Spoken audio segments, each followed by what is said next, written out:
Acer Plaza? 10-4 dispatcher, verify address. It's Acer Plaza, repeat, Acer Plaza.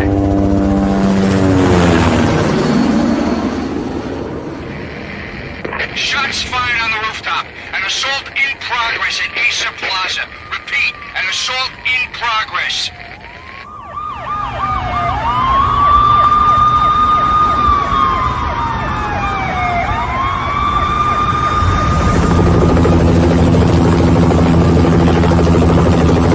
It's a war zone down here. 1085 dispatcher, need additional units. Additional units now. Officer in danger. Officer in danger. 10-5, please repeat, 10-5, all units, emergency. Officer in danger, Acer Plaza, repeat, Acer Plaza, all units. They were all dead. The final gunshot was an exclamation mark to everything that had led to this point. I released my finger from the trigger, and then it was over. To make any kind of sense of it, I need to go back 3 years. Back to the night the pain started.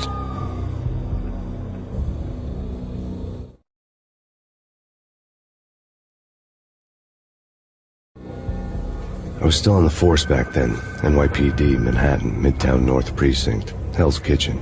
So when are you coming to work for me, Detective Payne? You'd make me work undercover in some hellhole. Sorry, Alex.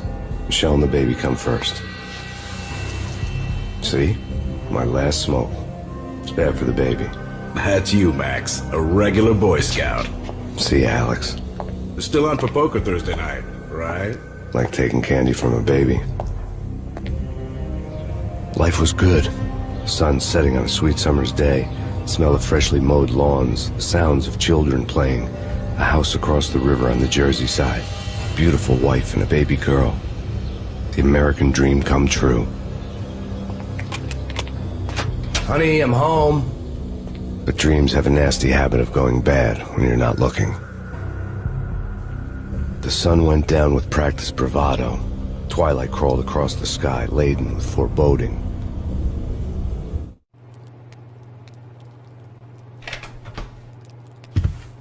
Michelle, honey, anybody home? I didn't like the way the show started. They'd give me the best seat in the house, front row center. What the hell?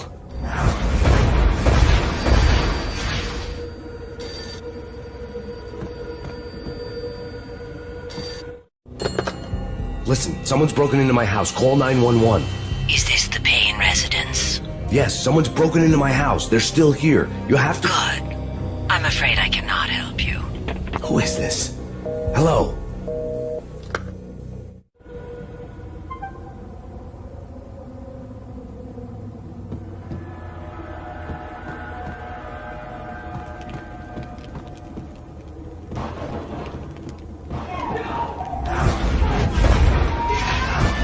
Michelle!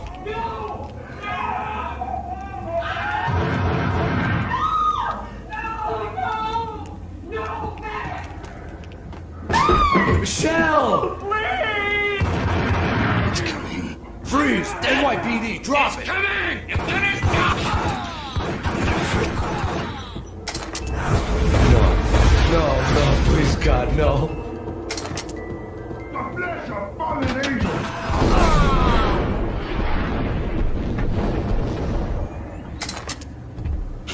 No, God, no, please, Michelle. Oh, baby.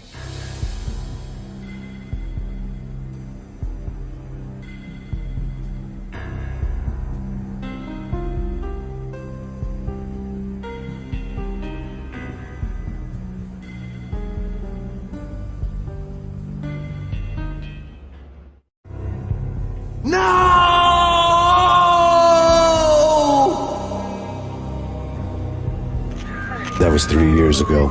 Everything ripped apart in a New York minute.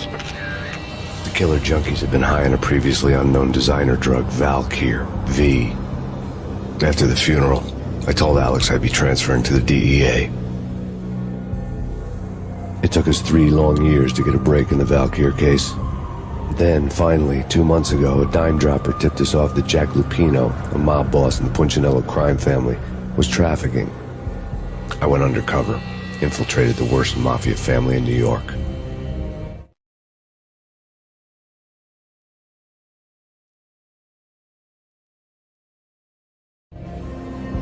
I came in from the cold and the dark. Outside the city was a cruel monster.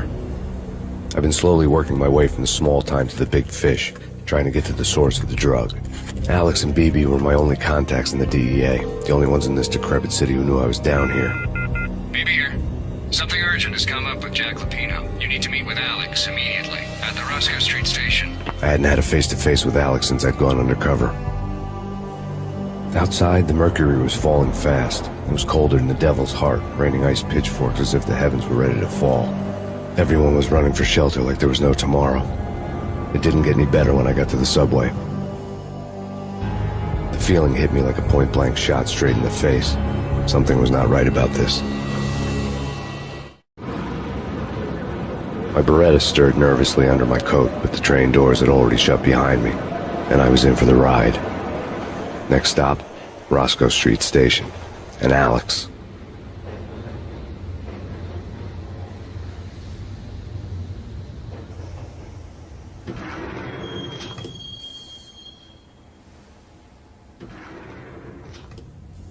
The station was drenched in gloom. Alex was a ghost, nowhere to be seen. I'd have to look for him.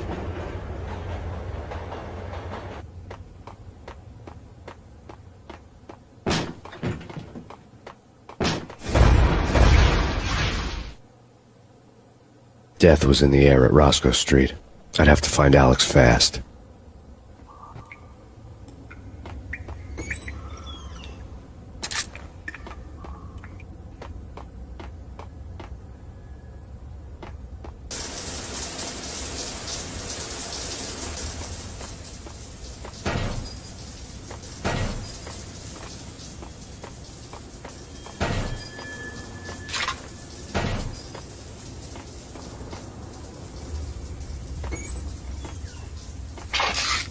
The pills would ease the pain.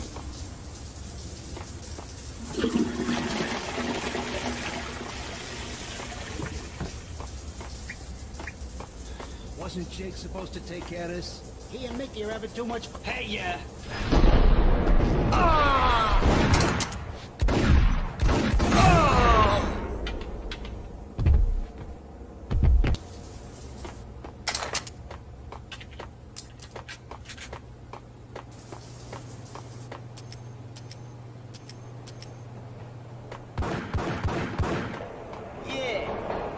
Dead, all right. What the?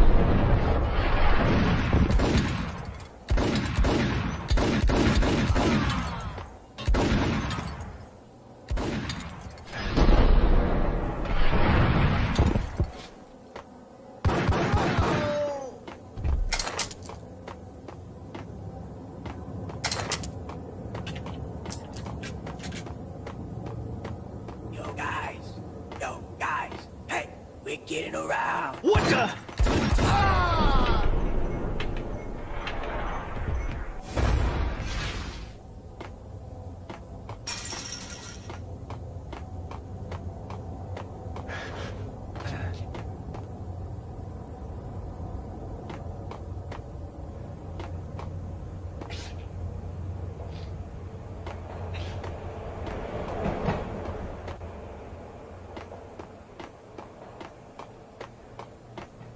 Hold it!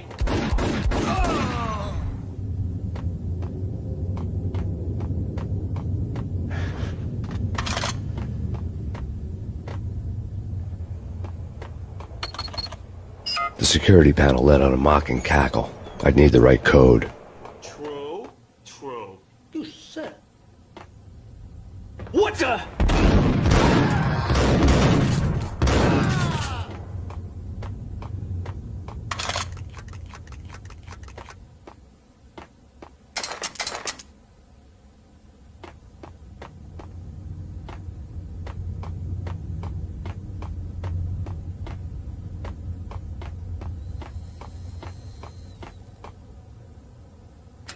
The power to the rail had been cut.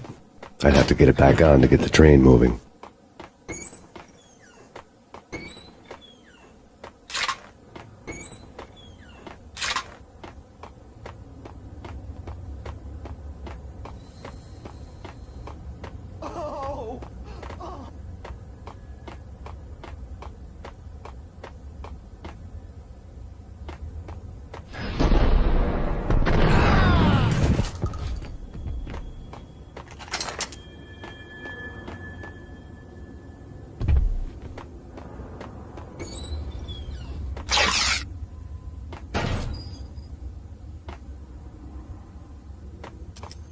While looking for Alex, I had ended up in the middle of a big-time crime operation.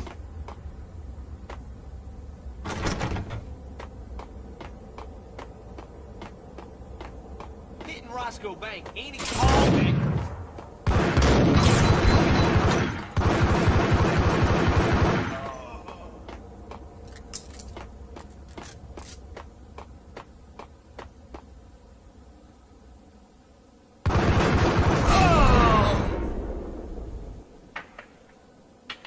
The gate was locked. I would have to find another way to get to the tunnel.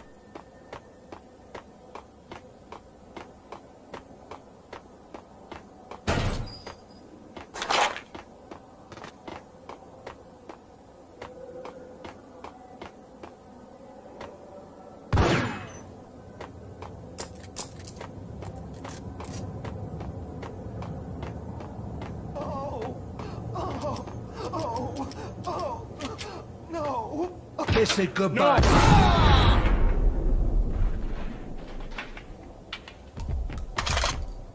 You saved me, man.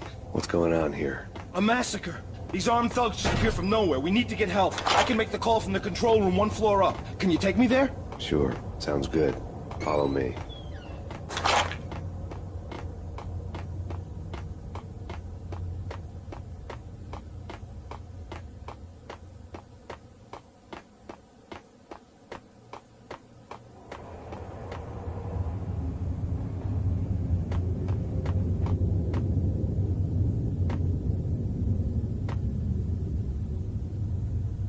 Home free. This way.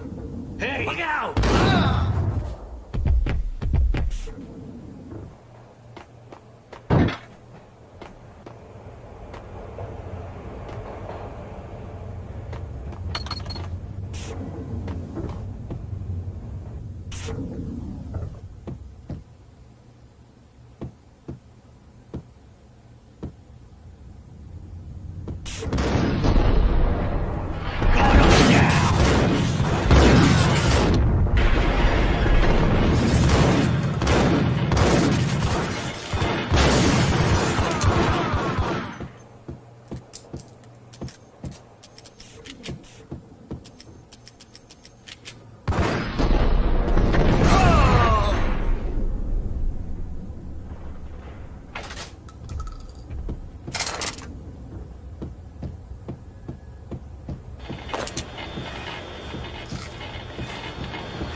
The train lit up like a Christmas tree. The power was back on.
So much for being subtle.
The rusty door led to an abandoned part of the station, closed off since the early 40s. Something big was going down at Roscoe Street. Maybe that's why Alex had wanted to meet me here. Maybe not. One way or the other, I was gonna find out.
Yeah, spooky.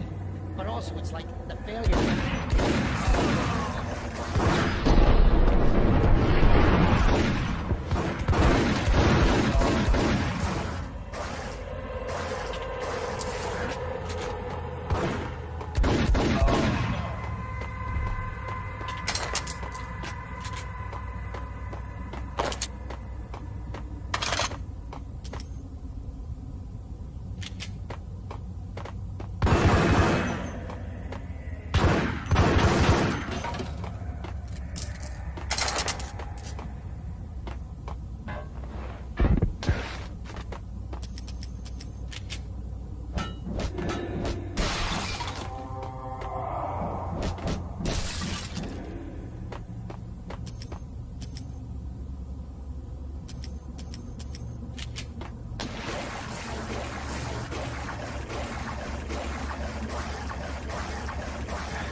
All done here.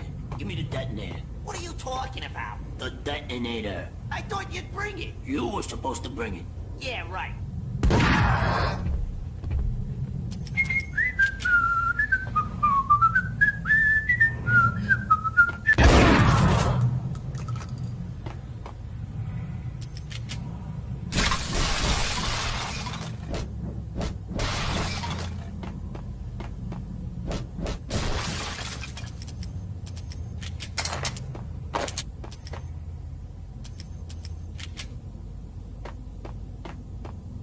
The door had been welded shut ages ago, and the bomb was missing a detonator. What the?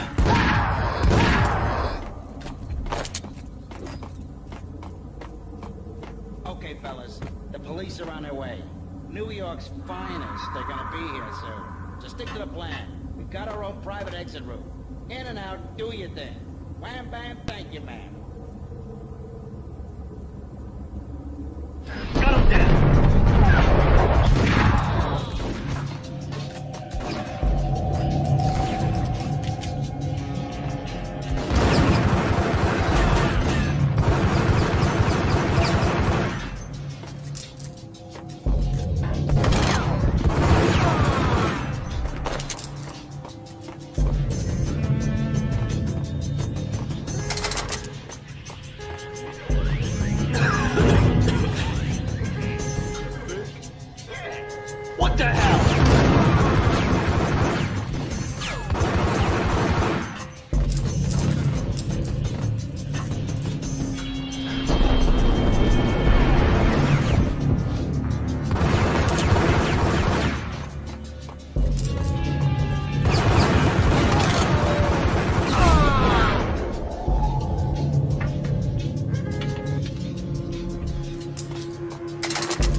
you now live from the crime scene.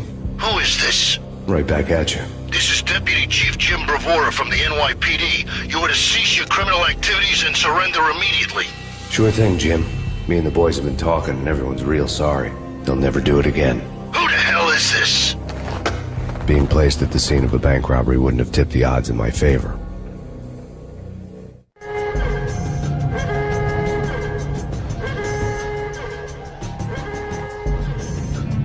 The bank robber's score lay on the table. The bank robbers have been after Acer Corporation bonds. The Acer success story had recently been on every channel and on the cover of every magazine.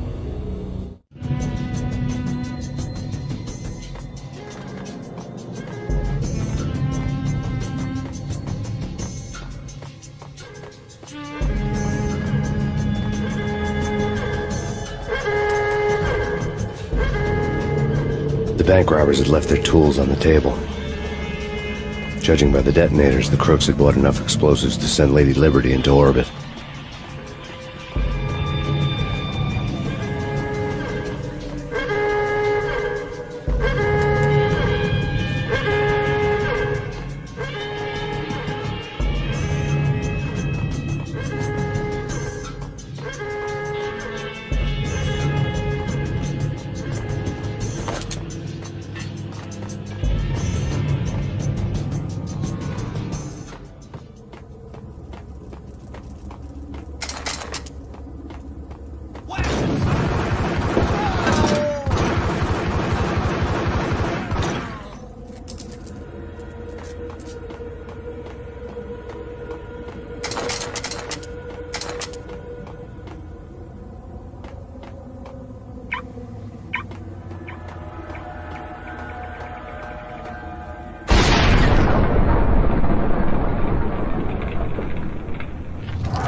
Hold it!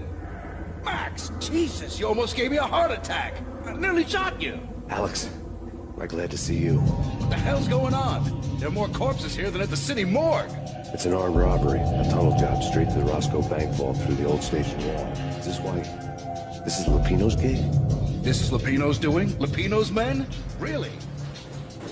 You sure know how to pick a place? Can you get through? No, it's locked. We gotta get out of here. If it's Lupino, it's... Alex? Alex! There was nothing I could do. He was dead. I could tell by the empty, accusing stare of his eyes.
Alex had kept me relatively sane for the past 3 years. Now I didn't know how I felt. Somehow he had stumbled upon something big and ended up stepping on Jack Lupino's toes.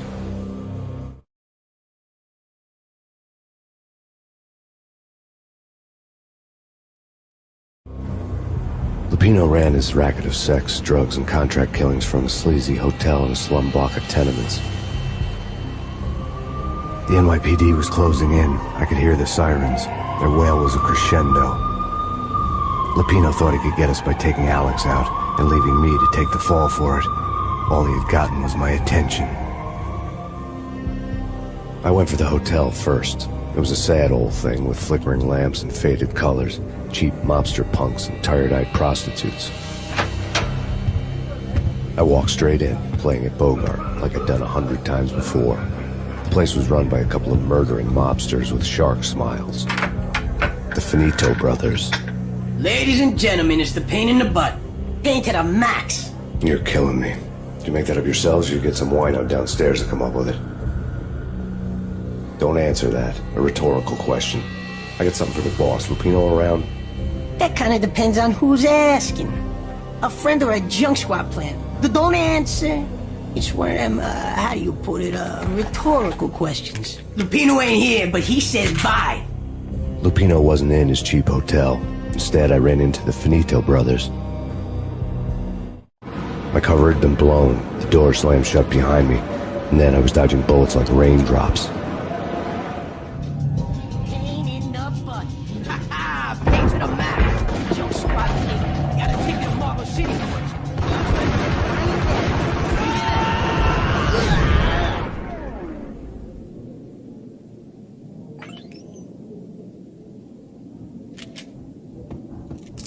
A letter on the desk caught my eye. I had met Lupino only once. The gangster ran all his rackets through his right-hand man, Vinny Gagniti. Gagniti was a high-strung whiner on the verge of breaking apart, like an overamped Energizer bunny. He had the brains to run the business, but he lacked the balls, always falling short, taking his frustration out on underage addicts and call girls. The V deal goes down at your hotel. Jack's exact words, quote, "Vinny, you're in charge of this one," unquote. Rico Muerte's coming to see it through. Anything goes wrong and everybody's gonna get dead. Goes double for you. Treat this guy real good. Anything he wants, you give him. Don't screw this up or you're finito, finitos. A V deal meant added security, locked doors, and lots of nervous thugs with itchy trigger fingers. I'd seen nothing coming in, but that didn't mean it hadn't been there. Rico Muerte was a regular Kaiser Soze, a spook story told to keep the apes in line. 313. The Finitos had scribbled Muerte's room number on the note's margin. Bosses! Everything all right? Bosses! Joey! Vigilio! You all right in there? They're not answering. Call the others. Tell them to come quick. Okay, we can't wait for them. We gotta go in now. Bosses! We're coming in! There he is!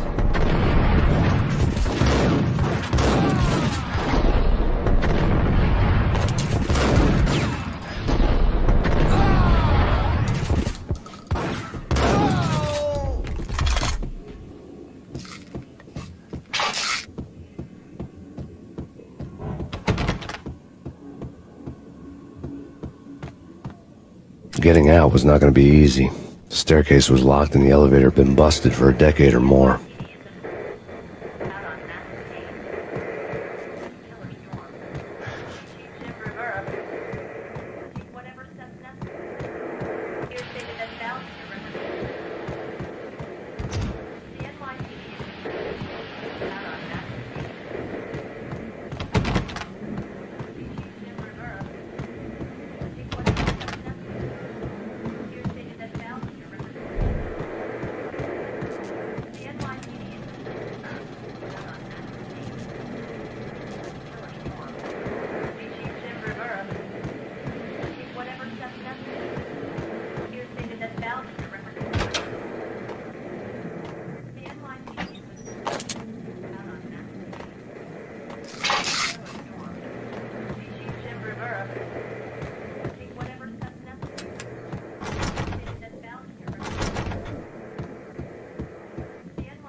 Something's wrong with the bosses. Payne's there and they're not answering.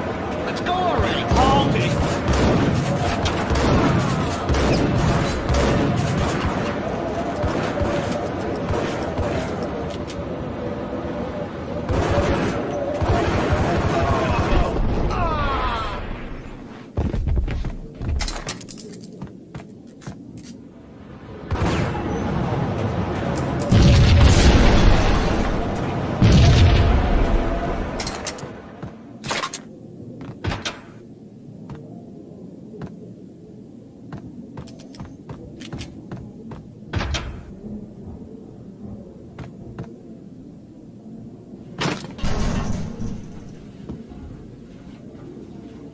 Hey,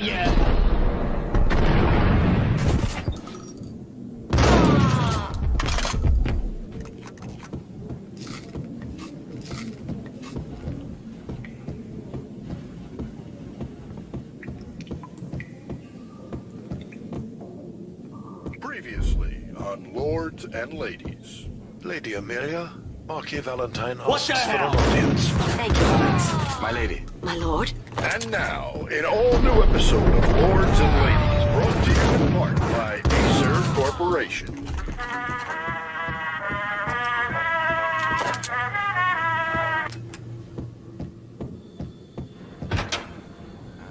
V-head junkies could go off without a warning. I had to be careful. Oh, messy inside.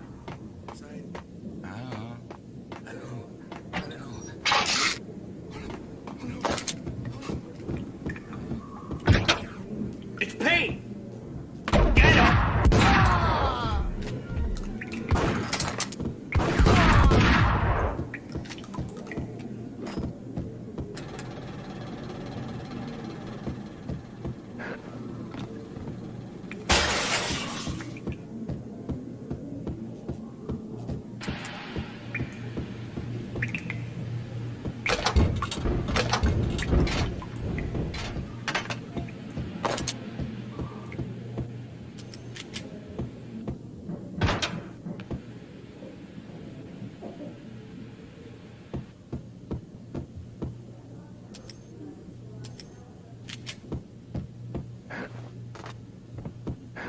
Piece of crap!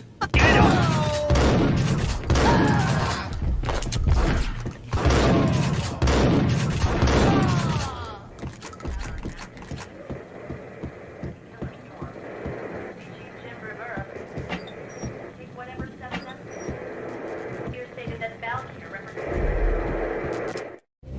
Tonight, the city's fight against the nightmare drug Valkyr took a turn for the worse, as DEA Special Agent Alex Balder was found brutally slain at the Roscoe Street subway station. A suspect was seen leaving the site only moments after the shots had been fired, and the NYPD is currently in pursuit of Max Payne, a repeated felon believed to be armed and extremely dangerous. And now the weather. The worst winter storm in recorded history continues to pound the city. The NYPD has been out on Max Payne. Killer storm. Whatever steps necessary. You stated that Valkyr represents the NYPD has been out on Max Payne. Killer storm. Whatever steps necessary.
I'd found Muerte's room.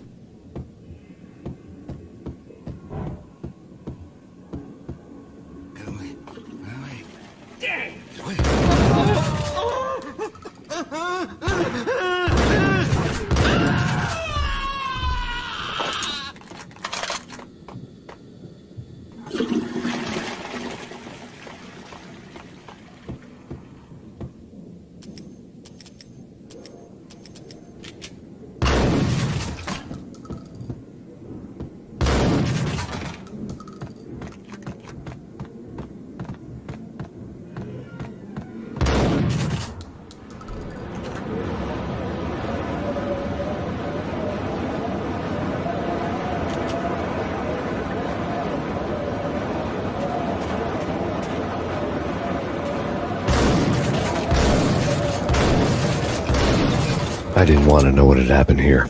It was not a pretty sight.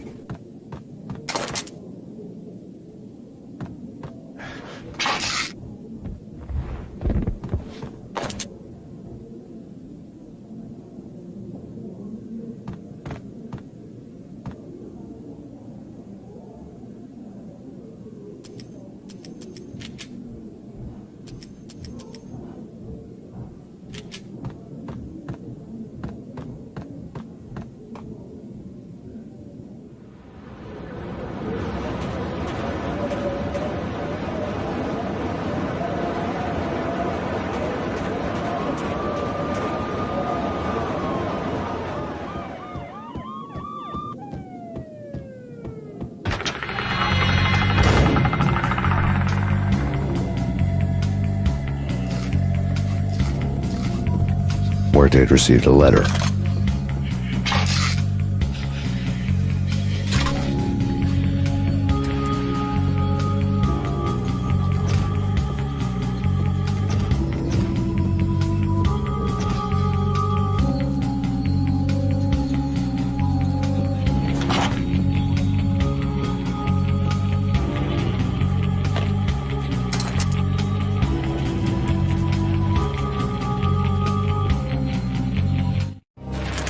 Our investigation had turned up nothing to link Angelo Punchinello, the head of the Punchinello family, to Valkyr. All tracks had ended with Jack Lupino. The letter in Muerte's room was signed by the Don himself. It was the first hint that the Kingpin knew what was brewing inside his syndicate. The trouble you got into after the Chicago screw-up. The Punchinello family bailed you out. You have been waiting for a chance to pay us back. One of our trusted boys has a monkey the size of King Kong on his back. We need your special skills for backup on a major deal. Collecting evidence had gotten old a few hundred bullets back. I was already so far past the point of no return I couldn't even remember what it looked like when I had passed it.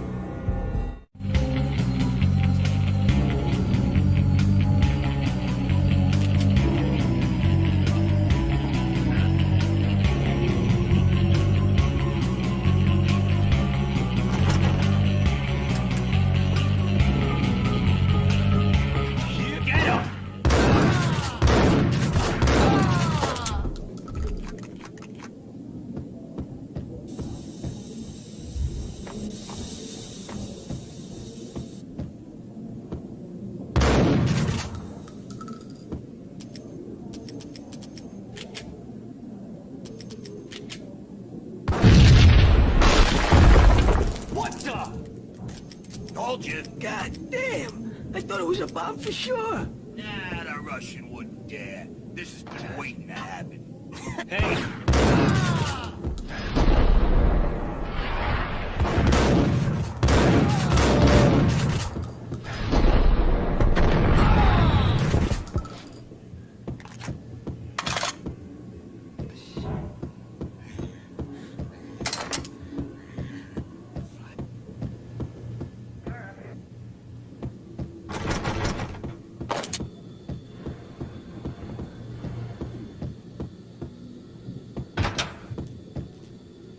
The hooker had left her diary on the table. The diary belonged to a hooker named Candy Dawn. The read would have made a vice cop blush. Had talks with the mystery hag over the phone again. Sent her the latest One-Eyed Alfred tape. As long as the hag keeps paying for the tapes, the old man could come every day for all I care. She had a nice sideline, making secret X-rated flicks of her clients and selling them to the highest bidder. It would get her killed if her V-fix for the day didn't do it first.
The old service elevator rumbled down to the bowels of Jack Lupino's hotel.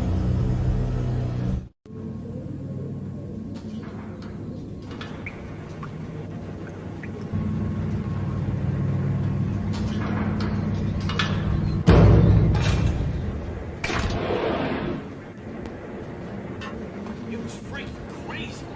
The cops were doing a full-scale siege next door. More traffic than rush hour.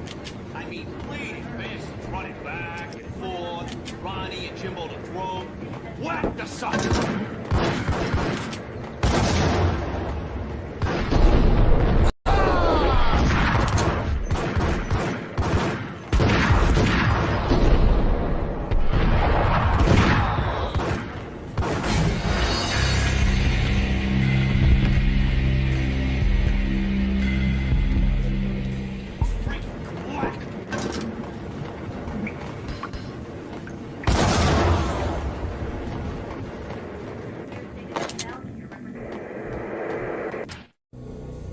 A winter storm warning is in effect in the whole tri-state area, as both freezing rain and heavy snowfall continue.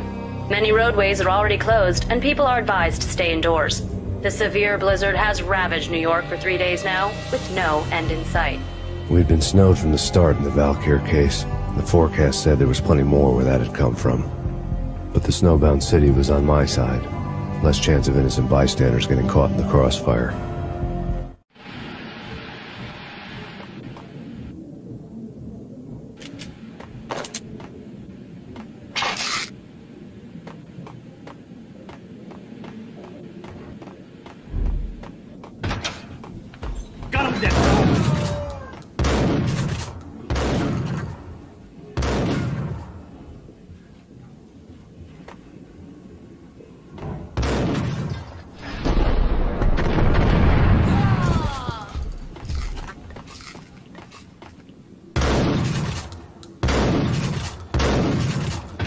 Hold it.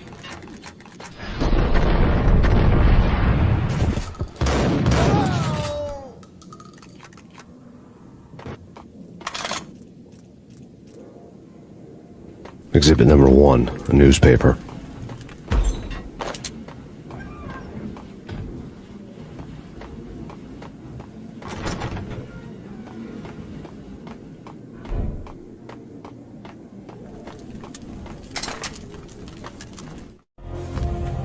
A dead man tied to a chair lay on the boiler room floor. Captain Baseball Bat Boy has an unbeatable track record in superhero death matches. But a six-pack of root beer gets me every time. The murder weapon was a baseball bat, now lying in a pool of drying blood next to a newspaper folded open on a Captain Baseball Bat Boy comic strip.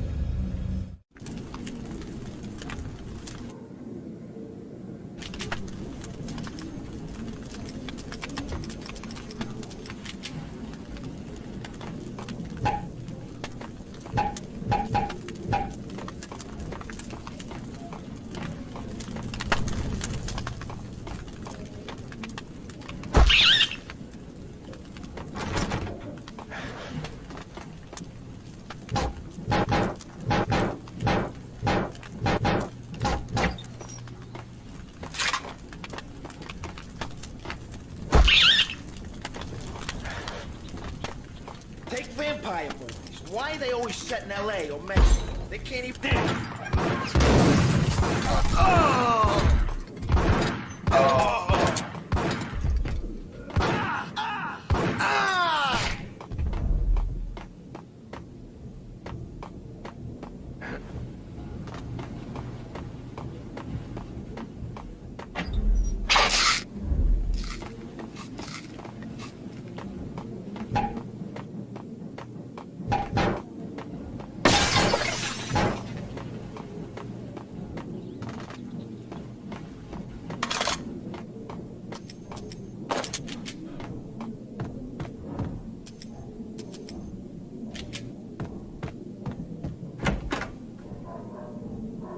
Chill with the guns.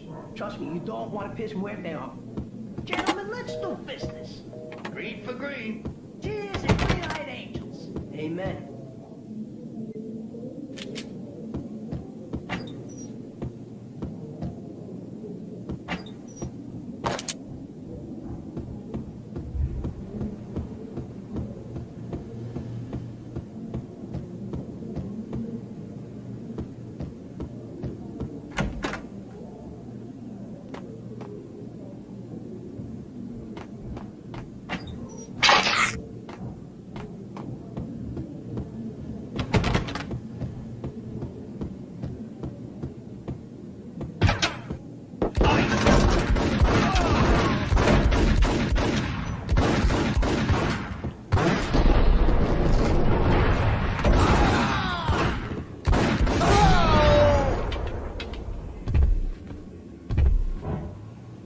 A lifetime ago, this would have gone down as a narcotics arrest.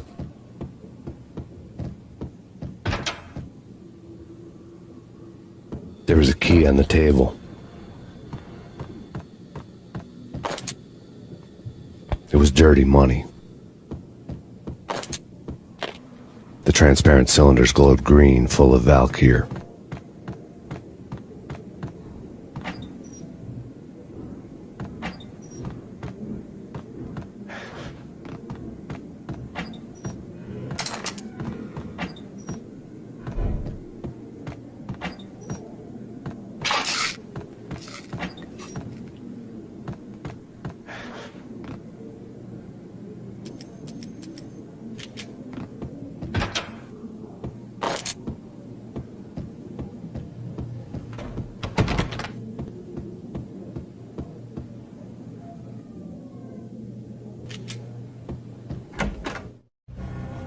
Two mad dog killers, ready to murder each other.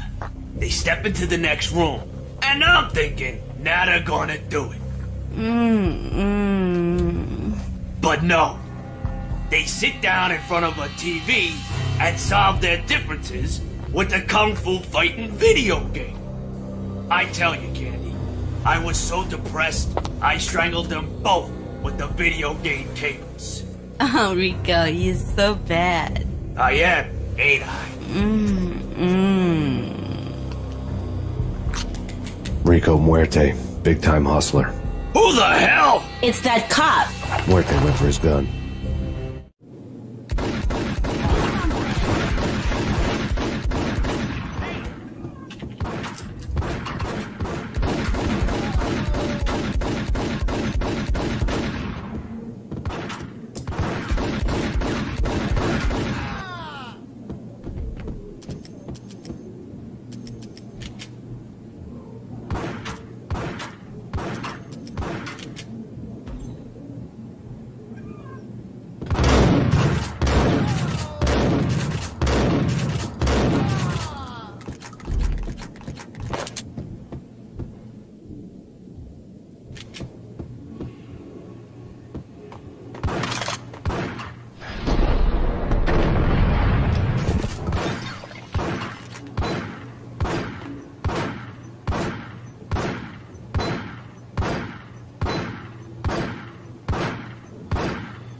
The antique switchboard was still in use.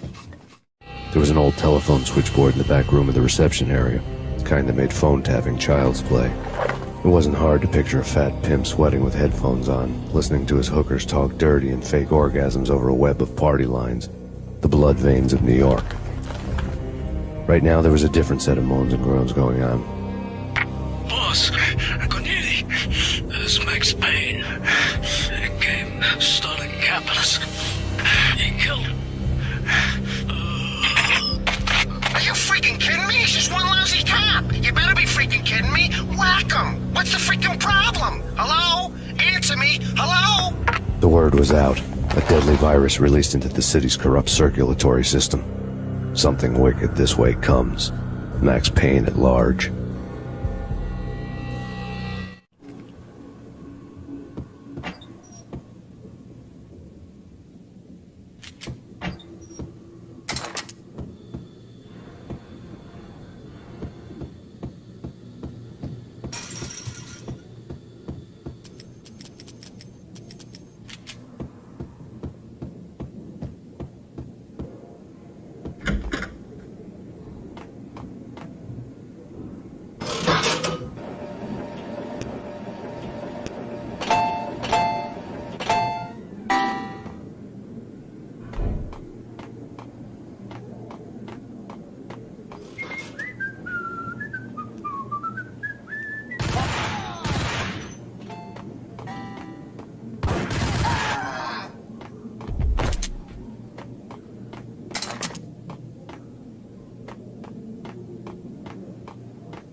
Turn around, walk away, blow town. That would have been the smart thing to do. Guess I wasn't that smart. Lupino's tenement buildings were a seedy hangout for all kinds of sleaze. A liquor store, a pawn shop, a laundromat full of mobster bookies and loan sharks. The list went on. The how and why of it was a mystery to me, but they knew I was a cop. They knew I was coming, and they were going to get real trigger-happy about it. I got to see Lupino's hangout all lit up. A bomb went off, turning snow into liquid gold. A pillar of fire lifted the remains of a car straight up into the air. The flames were highlighted on the hood of a black Mercedes-Benz as it coasted down the street real slow, as if the driver didn't have a worry in the world. I got a good look at the man riding shotgun. It was Vladimir, the head of the local Russian mob, the fly in Don Punchinello's soup. The ringing in my ears was the sound of a mob war being waged.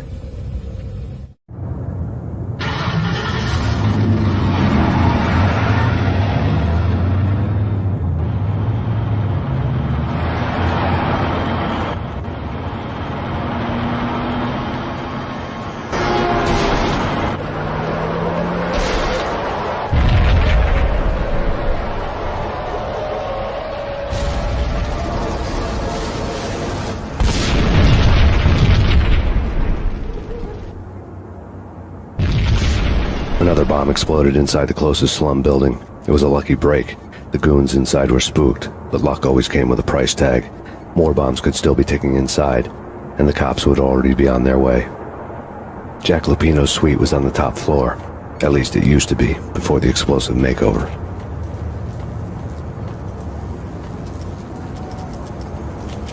I don't know, man. I don't know about this. Quit worrying, man. Think of it as Christmas. The Russians always said.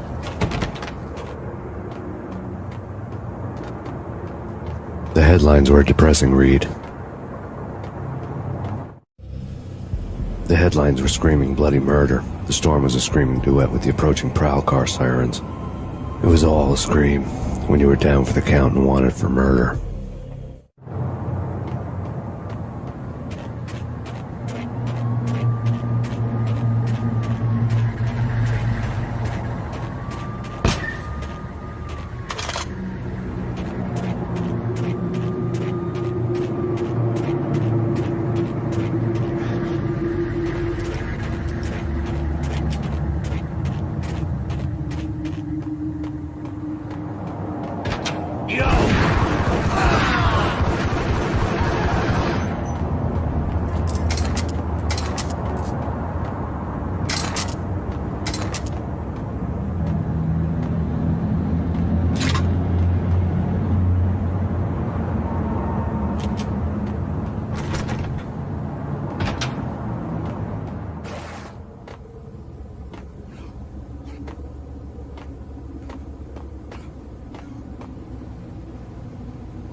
The whole building was rigged with explosives.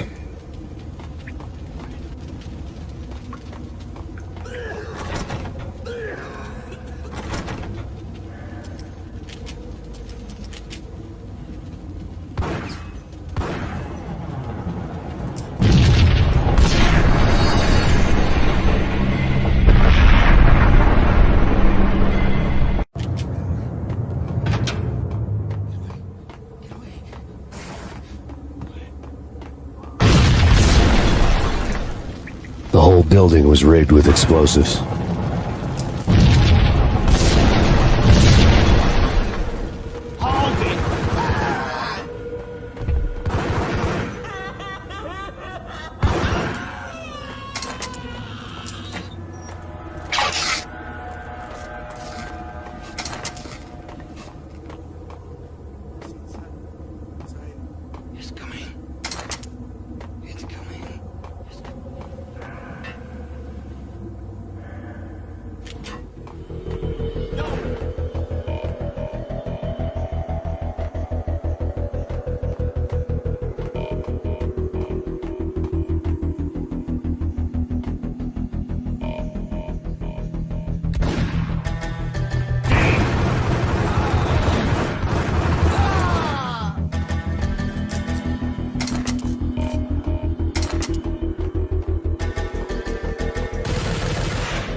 A beaten-up phone in the entrance hall was ringing. It could have been just a junkie in need of a fix, but it turned out to be something more sinister than that. Am I speaking to Mr. Payne? Who wants to know? My name is Alfred Woden. You must hurry. The police are on their way. Tell me something I don't know. They know you're there. How? And what's it to you? I will contact you again. The cops arrived, sirens singing in the off-key harmony of a manic-depressive choir. I had a few minutes while the SWAT team would go through their usual routine. By the time they busted in, I needed to be long gone. Max Payne, this is Deputy Chief Jim Bravura from the NYPD. Drop your weapons and come out with your hands above your head.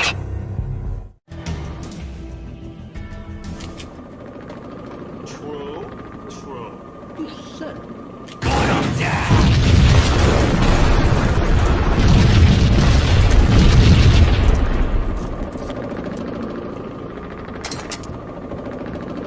The door was locked. I'd need a key to get through.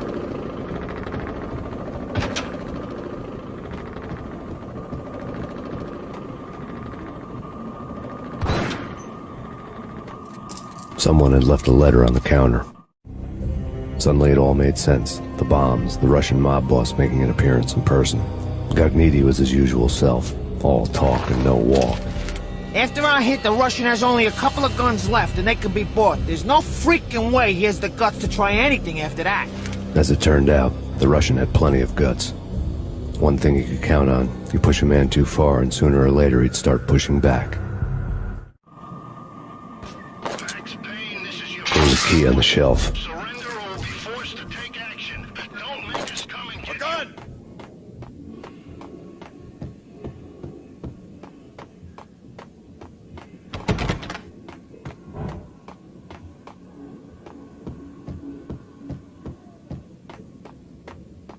Hold it right there!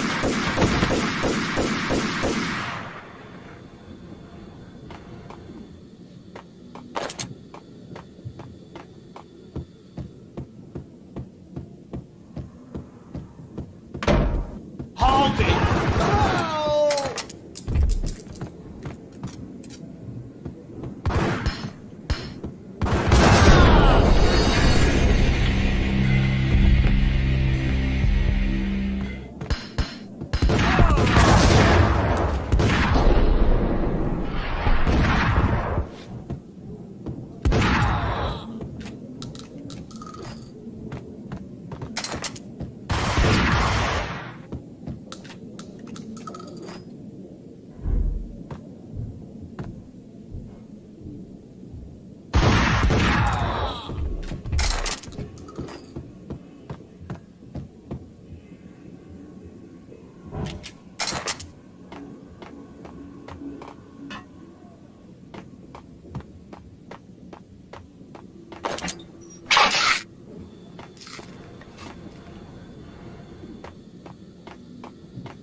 The bombs had destroyed all the stairs up to Lupino's office. The alternate route led there by way of adjoining rooftops.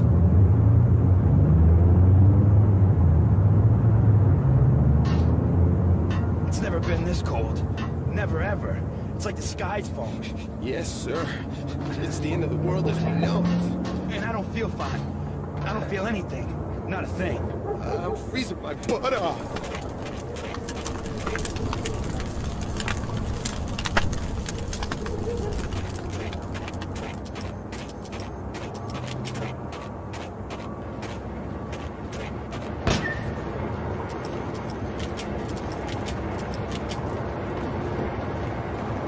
To get to the roof, I'd need to get to the elevator through the locked door up ahead.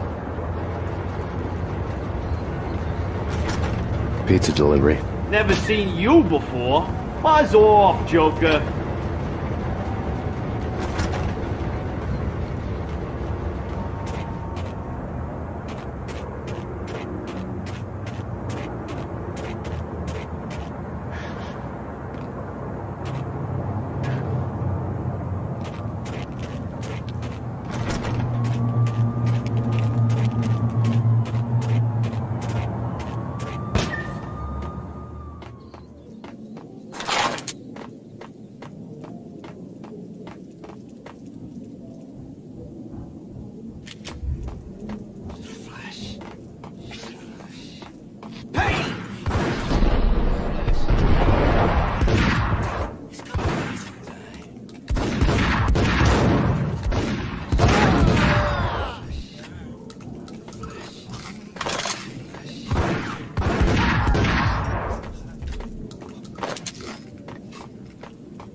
Hold it!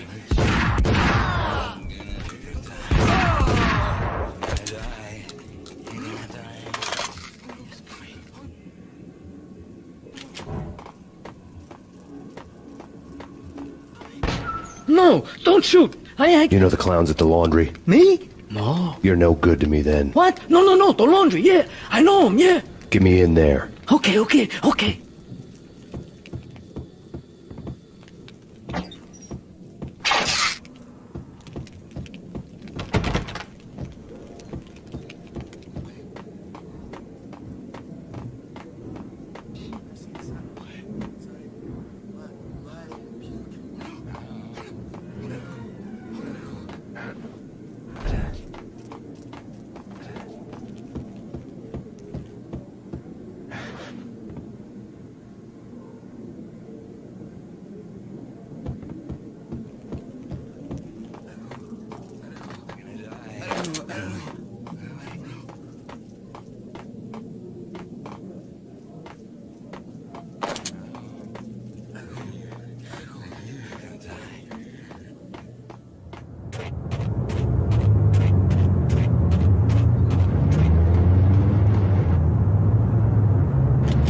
It's me. Open up. Let me in, quick. Not so fast. The password. John Woo. Come on. Okay, John Woo. All right. Come right in. It's a trap! It's Payne!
New York City is in crisis tonight, with reports of Valkyr-related gang war in the streets of the Bronx.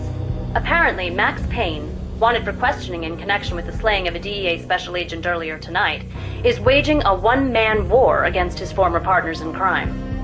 Among the listed casualties so far are notorious mafia members Joey and Virgilio Finito, as well as Rico Muerte, himself a fugitive from the law, and a suspect for several murders in the Chicago area. The NYPD has been placed on full alert. A citywide APB has been put out on Max Payne. Deputy Chief Jim Bravura has promised to take whatever steps necessary to bring him to justice. What those steps may be remains to be seen.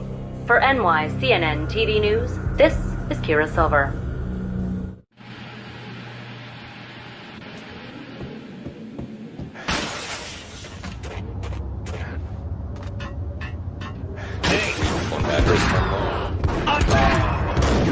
I don't want to go there. But that's where I always end up anyway. Only, it's not me talking to the pink flamingo, but someone who looks the part down to the finest detail.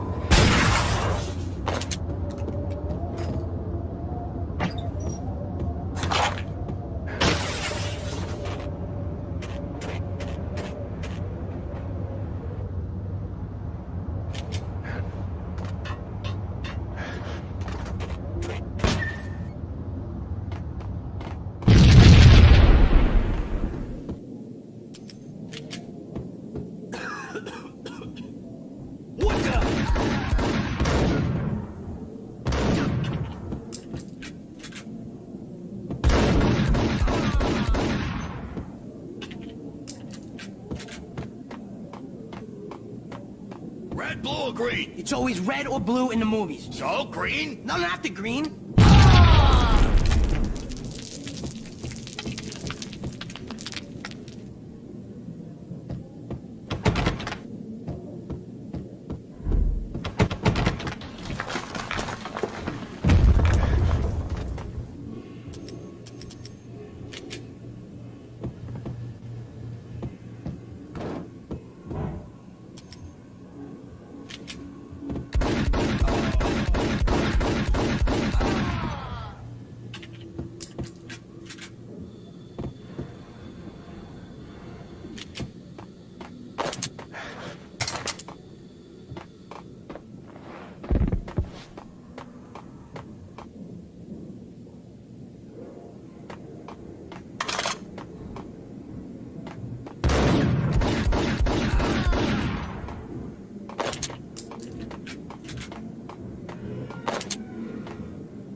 What are you doing? You're doing nothing! What are you doing? This is war! Freaking war!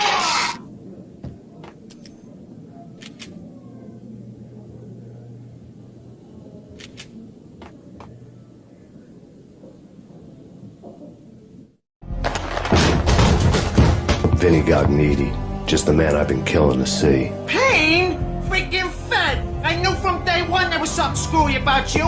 What do you think you're doing? You're a freaking cop. You ain't got SWAT on us. You can't just come in here waving your piece like it meant something. Yeah! Oh my God! Oh God, you shot me! Ah! You're dead, Payne! What the hell are you waiting for, you apes? Kill him! Kill him! With pleasure, boss. Gognitti bailed. I made like Chow Yun Fat.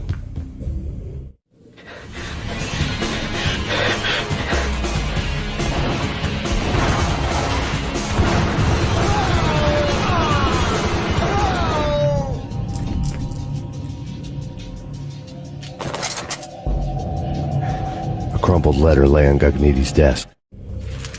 The letter was addressed to Don Punchinello, but Vinny had never had the nerve to finish it. Jack's gone voodoo. Just the other night, he shot Dino because he wanted to see what his brains looked like splattered on the wall. He's a freaking mad dog. We're running out of men and business fast. Gognitti had been living in mortal fear of his boss. Jack Lupino was a psycho.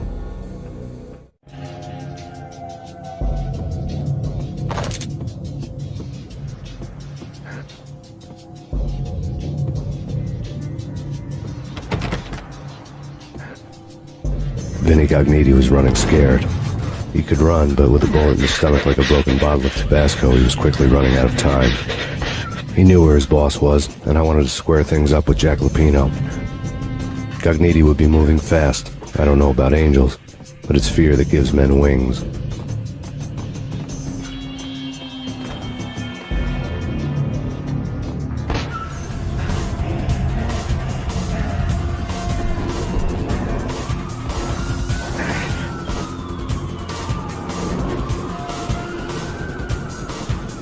Gognitti hitched a ride.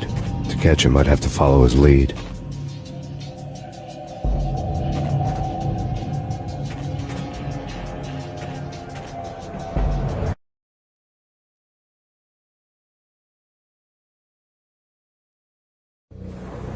This was my second train ride of the night. The way it started didn't promise anything better than the last one. Freezing wind tearing at my face like sandpaper and razors, ice hard and slick under my hands and feet. Somewhere in the background, the wail of sirens, the city howling after me. New York sped by and fast forward. Dark rooftop water towers and a dead forest of antennas and chimneys, all a blur. When the train he was riding slowed down, Gognitti made his move.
It's Payne! He's coming down the stairs! Shoot the bastard!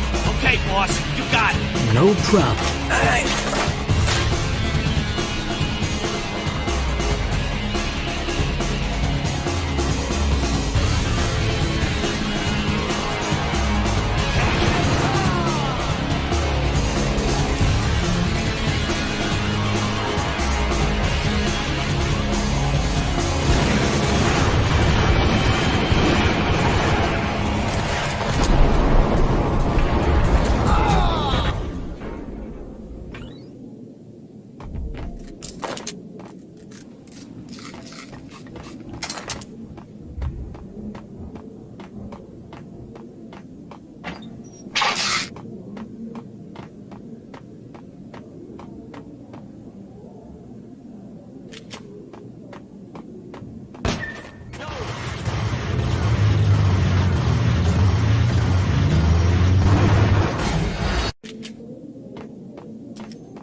Max Payne has nowhere left to go. We are very close to capturing him. You'll get a full statement then. Right now, I've got better things to do, ma'am. That was Deputy Chief Jim Rivera from the NYPD with no further comment at this time. Apart from his suspicious food habits, I figured Bravura to be one of the good guys. Fate had just dropped us on different sides in this. But when it came to capturing me, he was way out of his league. I had already ditched the cops a couple of rooftops back. For now.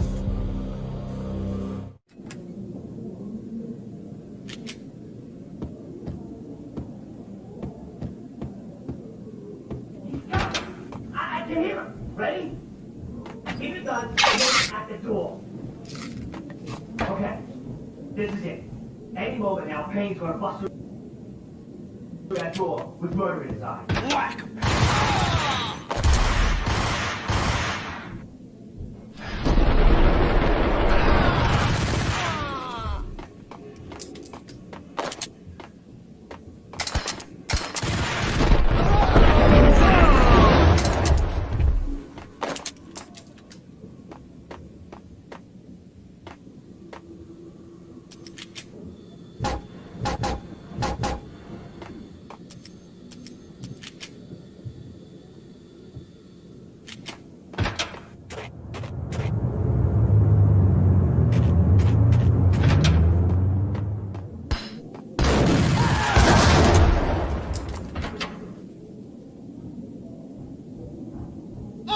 God damn it!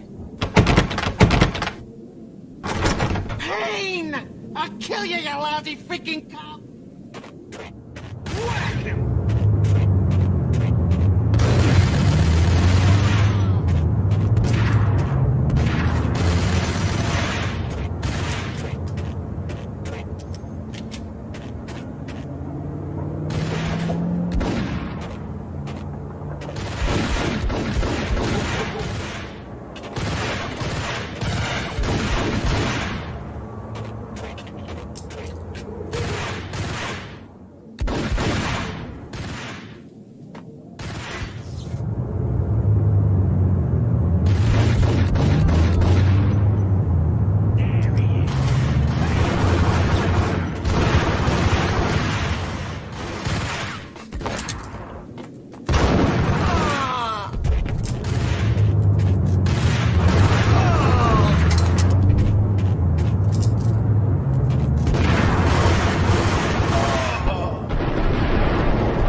Gagniti ran out of steam in a dead-end alley with steam boiling out of the sewer grates like all the fires of hell were burning high beneath us.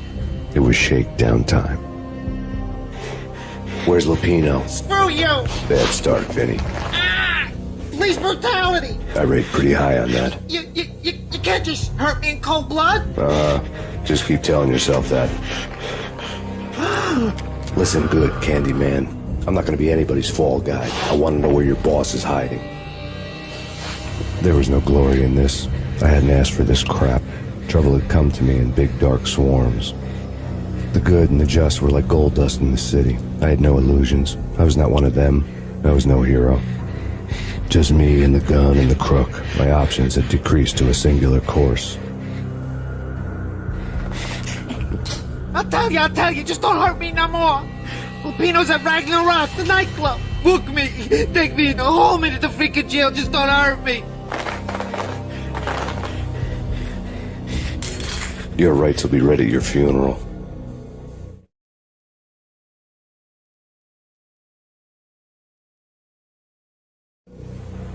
Ragnarök was Lupino's private nightclub, a den of drugs built into an old theater. I knew what waited inside. V-head junkies ready to explode in random acts of senseless violence. And Lupino's goon squad, the worst stone-cold killers this side of hell. Ragnarök was as inviting as a headache, flickering and flashing to a machine gun beat. The belly of a nightclub was a gothic theme park that began with bondage games and led to the nasty stuff from there. As subtle with its dark message as a cop killer bullet through the heart. Like father, like son. Just like Jack Lupino.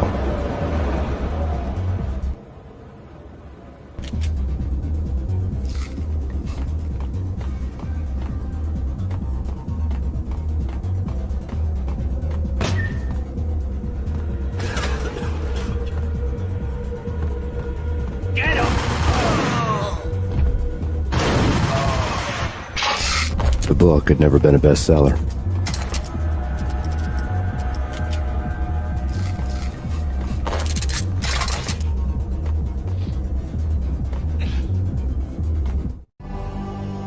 Given the setting, I was surprised to find that somebody had been passing time reading. The paperback was entitled The Age of Murder and Storm. The blurb on the back mentioned Norse mythos and Ragnarök, the end of a Viking world with a terrible winter that covered the earth in ice, when vile crimes were rampant and all humanity lost. I could see how somebody impressionable might get it into their head that we were at the end of time. I was also beginning to see what the nightclub and its owner were all about.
Books on the occult had been piled.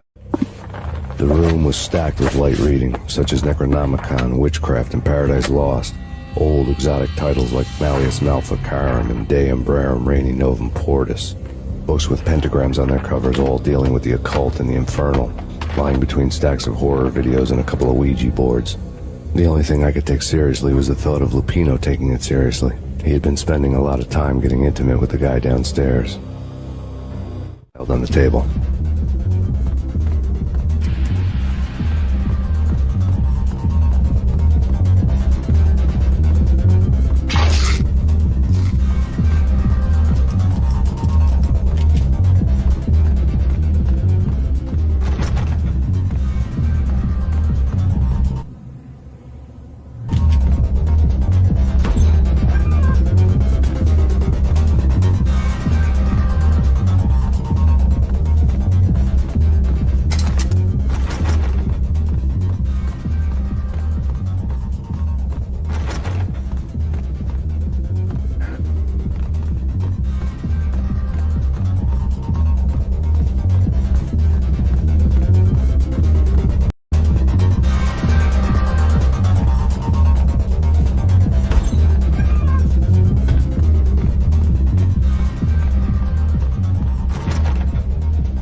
Karaoke never was my scene.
The backstage area led to Lupino's inner sanctum.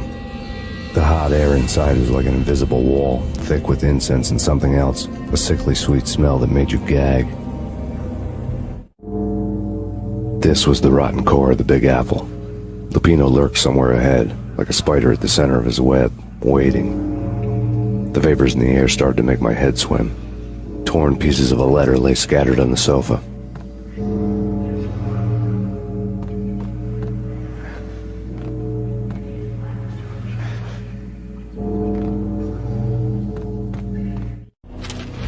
Punchinello had threatened Lupino in writing. The note had been torn to pieces, bloody fingerprints all over them. Don't want you to think that one of my boys is not playing with a full deck. Shape up, Jack. We are running a business here. I'd hate to send the trio to strong-arm you. The trio were the Don's notorious henchmen.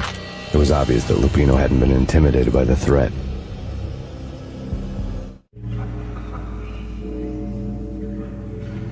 Lupino's notes covered the table. Jack Lupino was crazy, all right. The table was scattered with notes of demented arcane nonsense written in rusty blood. A mishmash list of demons, devils, and dark gods evoked. Beelzebub! Asmodeus! Baphomet! Lucifer! Loki! Cthulhu! Lilith! Hela! Blood given to you all. He was after that old Faustian deal. Your soul for power and fortune. Just sign on the dotted line with your blood. Lupino's notebook lay on the pedestal. Jack Lupino was crazy, all right. Mythic wolves, let loose to devour the sun and the moon. Lupino is the wolf. I'm Mr. Beast, the big bad Fenris wolf. I'm the end of the world man, wearing the flesh of fallen angels. After Y2K, the end of the world had become a cliche.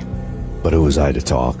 A brooding underdog avenger alone against an empire of evil, out to right a grave injustice. Everything was subjective.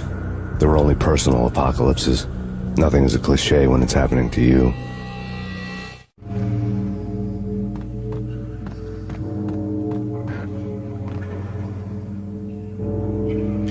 The flesh of fallen angels! Come to me all! Astaroth, Beelzebub, Asmodeus, Baphomet, Lucifer, Loki, Satan, Cthulhu, Lilith, Ella!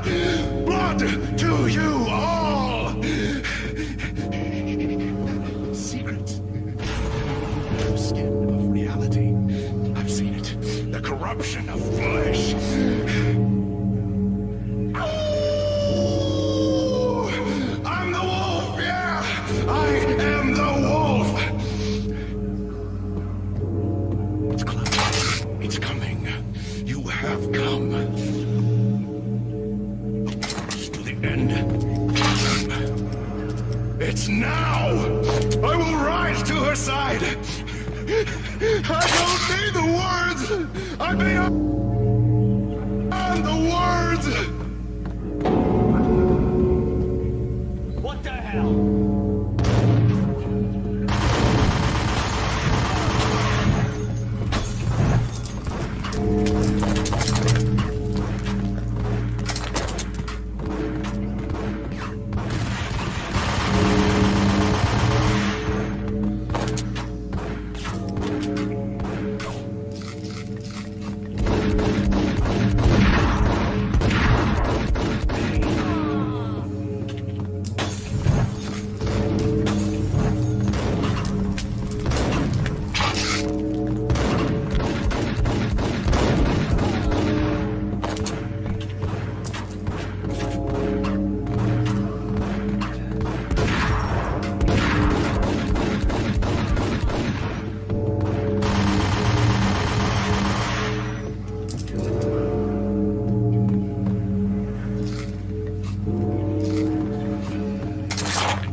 I had known there'd have to be a catch in it somewhere, and this one was the Empire State Building of catches.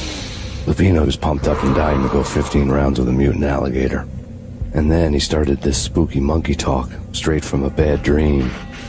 Mine.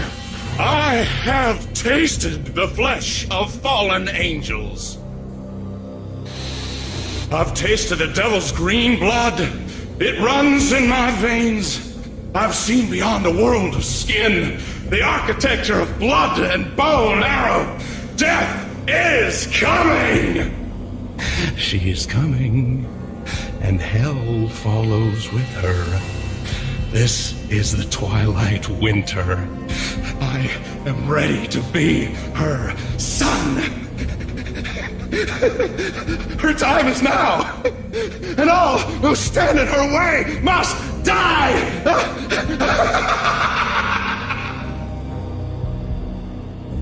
Die! You'll die! You'll die! Now! All die! Oh!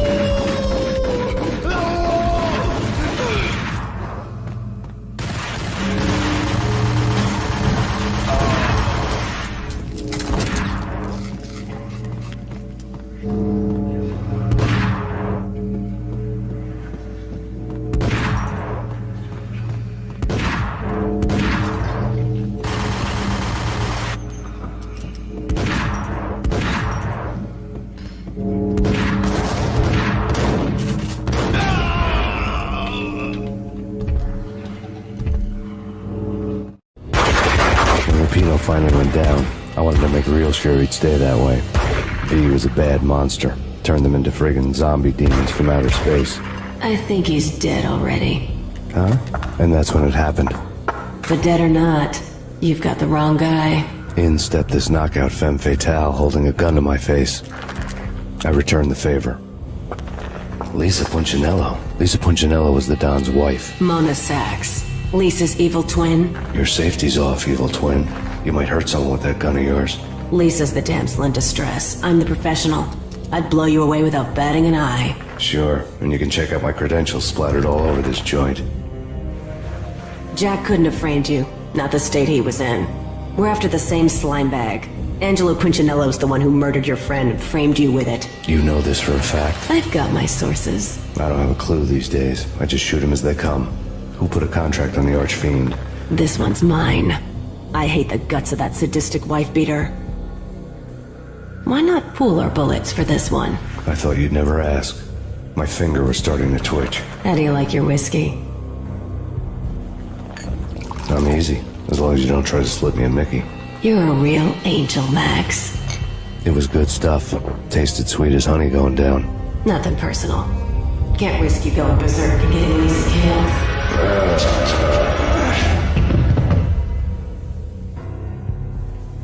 The nightmare was always the same. Violent shapes moving in darkness, old and ugly. The killer's mad laughter was a riddle filled with wicked innuendo.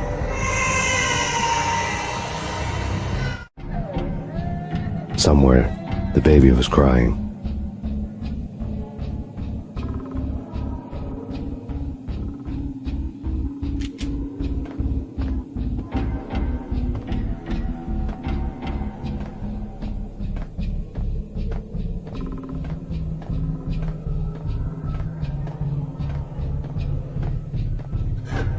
Max, no, please, Max. Why? I didn't mean to. I'm sorry.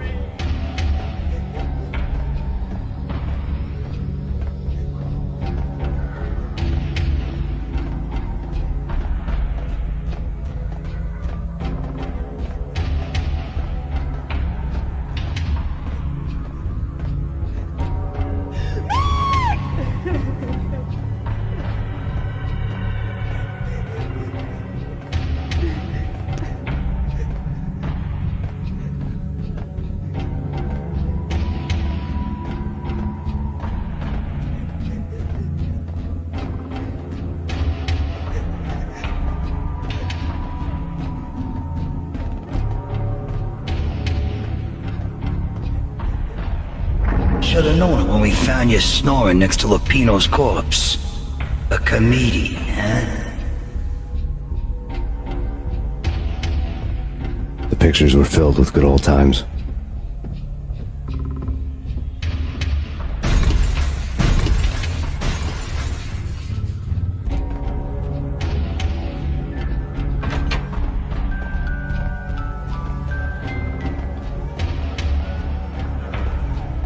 I really love the whites. Captain Baseball Bat Boy's my favorite.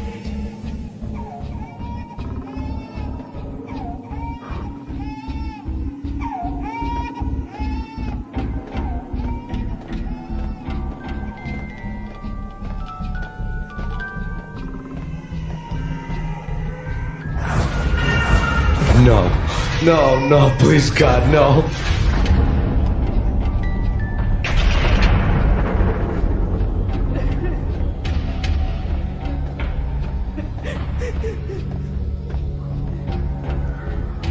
Slice them, dice them, shoot them full of holes, blow them to bits, vaporize them, disintegrate them. No matter what you do, they'll still be back, good as new. Michelle's diary lay on the table. Max, no, please, Max. Why? I didn't mean to. I'm sorry.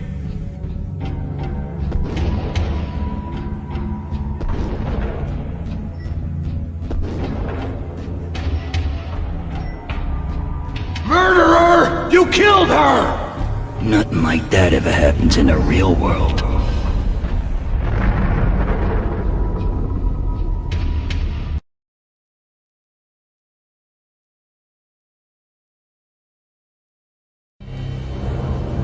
I woke up in a bad dream.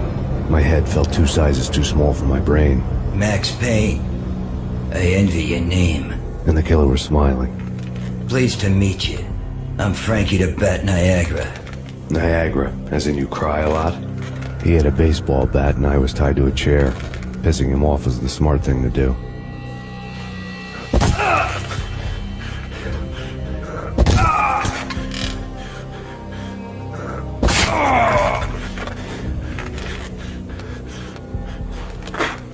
Nothing wrong with a little laugh now and then.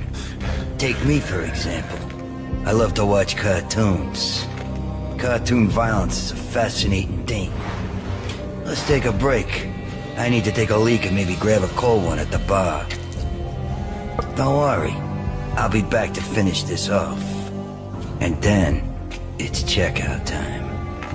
You play, you pay, you bastard. He swaggered out, and the door clanged shut behind him, locks clicking into place. Everyone makes mistakes. Mine hadn't been to crack jokes about the goon with the bat. He'd have cracked my skull regardless. It hadn't even been to trust a girl with a gun. I had blindly gone after the first bad guy on my hit list when I should have been aiming further up the ladder, at the head of the Punchinello family. I couldn't bring myself to be pissed at Mona. Guess I had a soft spot for a pretty face.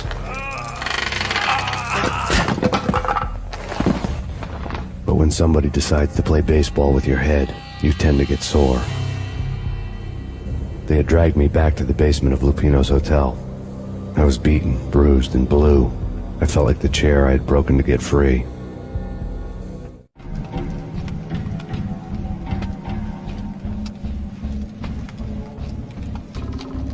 All I had was Niagara's bat, sticky with my own blood.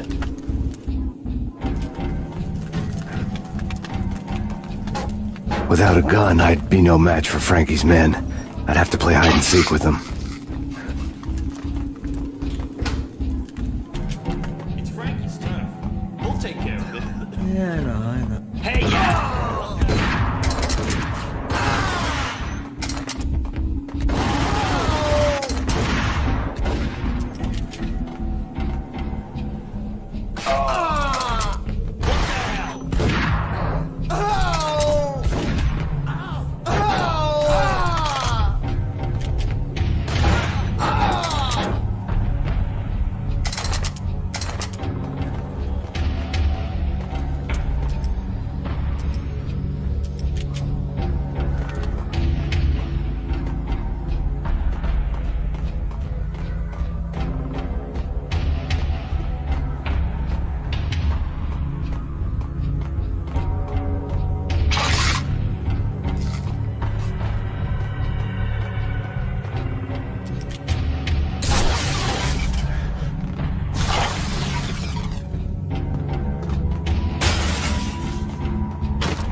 Another newspaper caption for a murder scene.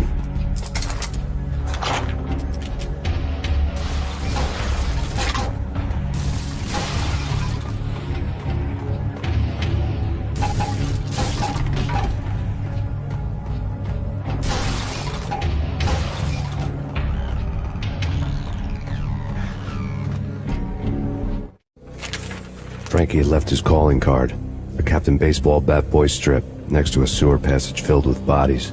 You'd better not mess with Captain Baseball Bat Boy. Even my archenemy, Bicycle Helmet Girl, swoons at the sight of me. Aha! There were enough corpses to put a mass murderer to shame.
Things were fast going from bad to worse. The men in blue had come and gone. They had decorated the place with chalk outlines and tied it together with yellow tape. The cops who had stayed behind were dead. Frankie, his boys, and I had the place all for ourselves.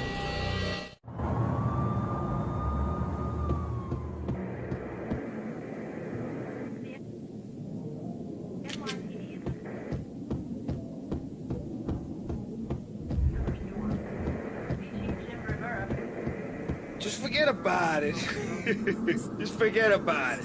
Hey, just forget about it. That crazy witch, you should have heard her. She was a real scream when the boys caught her trying to cap the Don. Oh, that's friggin' bad. To the trio? That's even worse than what Frankie's doing to that poor bastard downstairs. She's gonna take a long time to die. The mobster muscle on the phone was talking about Mona. Punchinello's trio were nothing but bad news. It's Payne!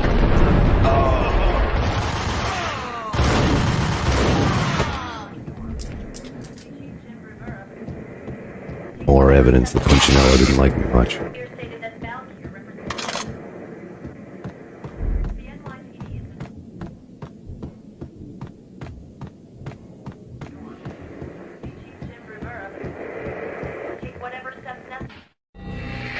The fact remains that all the victims so far identified in the Ragnarök shooting have been known criminals, many of whom had large doses of V in their blood.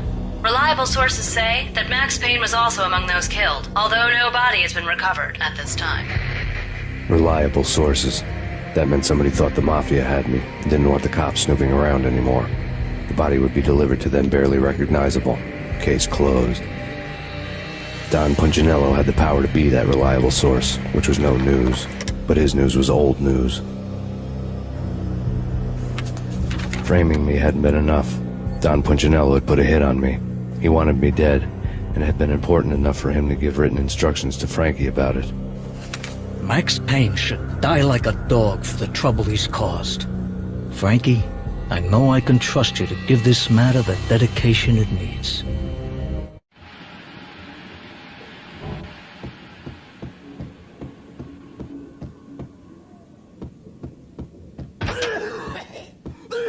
What the?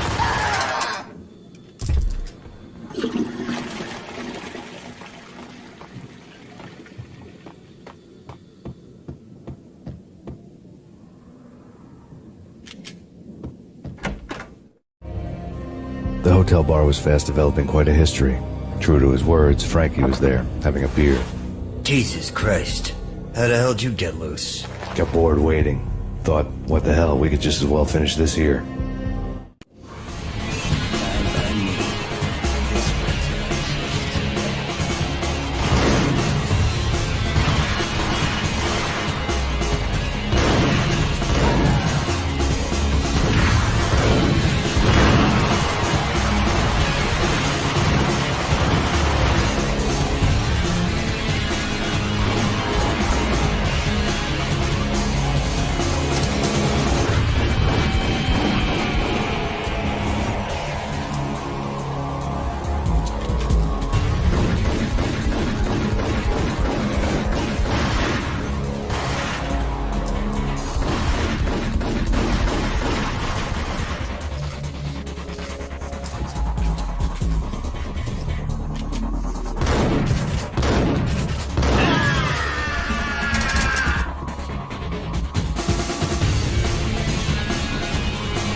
Thank you. You've been a lovely audience. Had enough? I don't play with girls anyway. Unfair! I spotted the tail as soon as I left the hotel. A big black Mercedes. I'd seen the car before. That time it had heralded impressive explosions. Vladimir was back. Bang. You're dead, Max Payne. I might have laughed if I remembered how. What's this supposed to be? Cops and robbers? Look, you want something with me? Get in line. Peace, man. Relax. You know you are a real news item. armed and dangerous. I am going to make you an offer you can't refuse. I've always wanted to say that. It's a bum rap. I've been framed. Well, that's a moot point. Whatever you did or did not do, I'm sure you had good reason for doing it. Want to hear me out? I'm listening.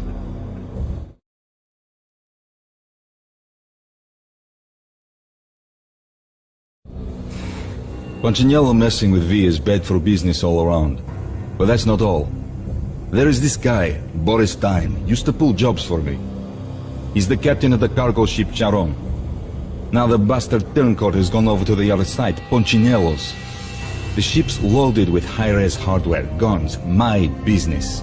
If Punchinello gets hold of that cargo, he's won and I have lost. And you'll have your work cut out for you. If you want to get to Punchinello, you'll need heavy-duty persuaders. I am just the man to get them for you. Change the ship back under my flag, maybe pop 2 in the traitor Dime's head while you're at it. You'll get enough guns to start the apocalypse. You in or out? Let's get this show on the road. Vladimir was one of those old-time bad guys with honor and morals, which made him almost one of the good guys. None of us was a saint. The Brooklyn riverfront was a maze of rusty containers, sharp-boned cranes looming up from the snowstorm. On a night like this, you couldn't help but think of the dark army of dead men sleeping with the fishes, cement shoes in line. No Minotaur lurked in this labyrinth, but somewhere out there, on the clanking deck of his cargo freighter, the skipper of the Chiron was waiting, like the ferryman of the river Styx.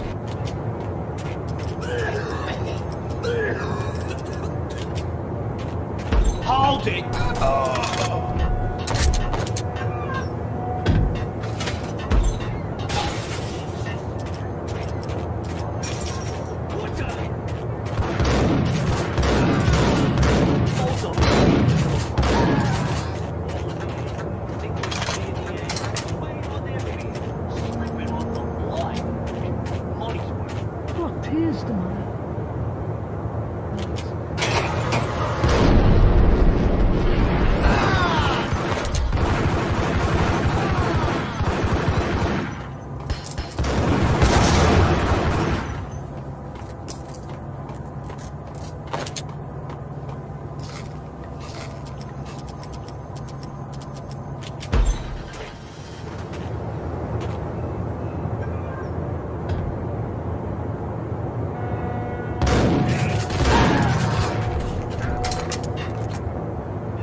I doubted the letter was a receipt.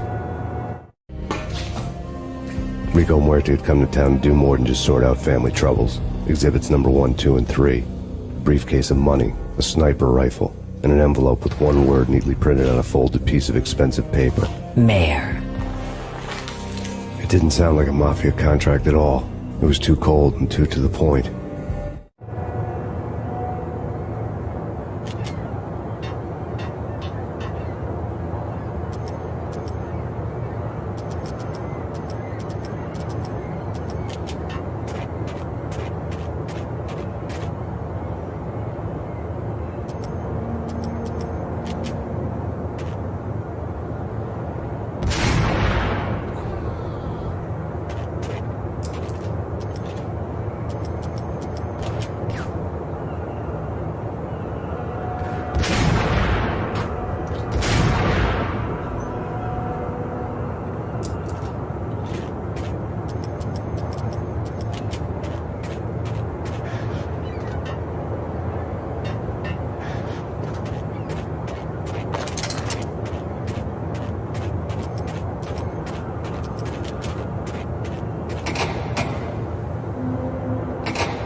I had found Boris Dime's ship.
Rust had crept over the side of the cargo steamer a long time ago.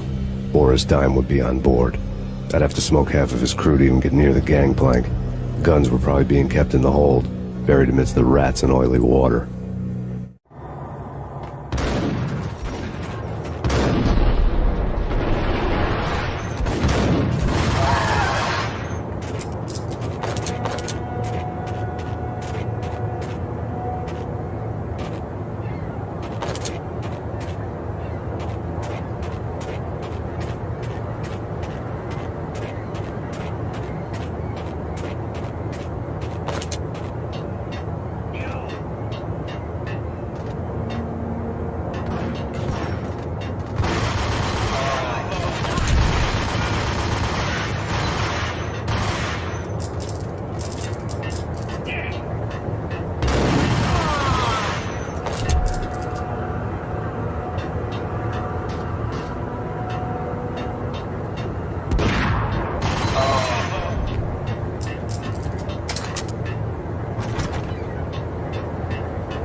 And gee, tell me, how much did Dime cost you? I bet it was more than his name. Max Payne. Right the first time. You're dead, punk. You sure you're not confusing me with Boris here? But you are right, of course. Pretty soon we should get together and have a talk. You son of a... Pissing Punchinello off was a dangerous game, but when people get mad, they make mistakes. I should know. That's where I wanted Punchinello, mad enough to trip over his own feet, preferably into a grave.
to handle yourself.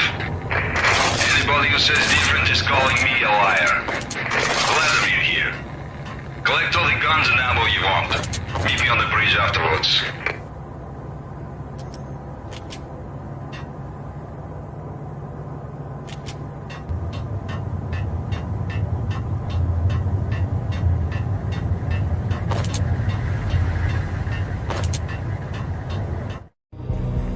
Did you get everything you need? Check. I owe you. Anything you need. This is my solo. When I'm through, Punchinello won't be anybody's problem anymore. Clear as vodka. But anytime you get between a rock and a hard place, just whistle. This could be the beginning of a beautiful friendship. You really get a bang out of this big-time gangster act, don't you?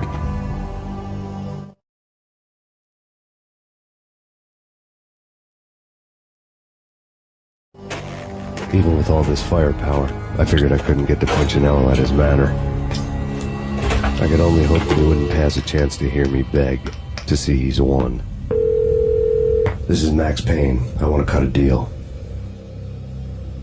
Payne, you're a dead man. That's what everybody keeps telling me. I got your ship and her cargo. I want to meet. No pain, no gain. Capiche? You know my restaurant? Yeah, I know it. 1 hour. Punchinello's restaurant had seen better days. Snow was falling like ashes from post-apocalyptic skies, but that was outside. Things would soon get hot in the Don's restaurant. I knew it was a long shot, Angelo Punchinello actually showing up, but there was no crime in hoping.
Punchinello was burning to get me.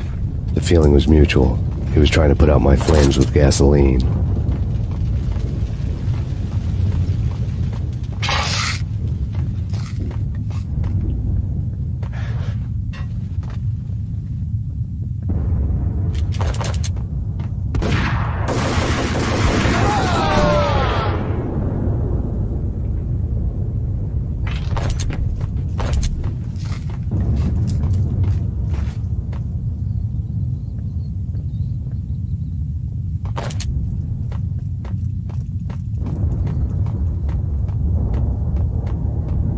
The mobsters have been guarding a real treasure, the way out of this disco inferno.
Vlad had seen my smoke signals. The Mercedes was revving to go, almost drowning out the Banshee well of the sirens. You coming? We'll drop you off at the Punchinello Manor. Sounds good to me. When this is over, look me up. I could use a professional like you. I'll keep that in mind.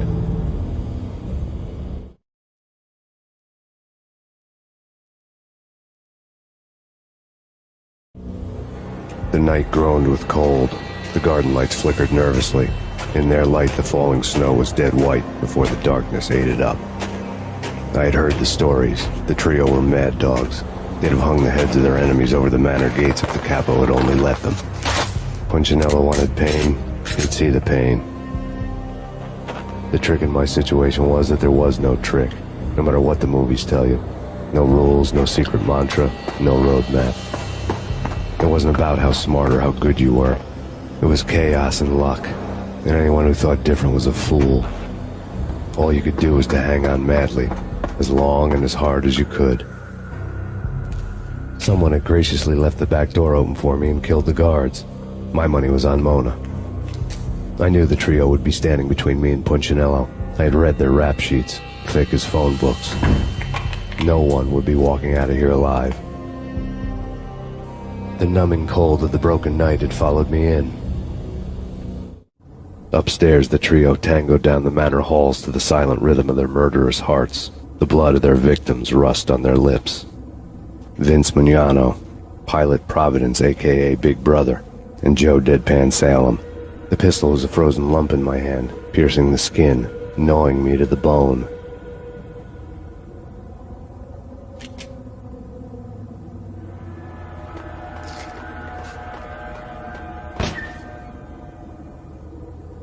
In death, the thug had been promoted to messenger. Someone hadn't enjoyed the Don's hospitality. Someone with a flair for the dramatic. Someone who had let herself out of a locked cell and past a couple of armed guards. My thoughts were on Mona again. I could only hope she was a good enough gambler to walk away while she was still winning, before she'd run into the trio.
No one's going anyplace. Too late for that.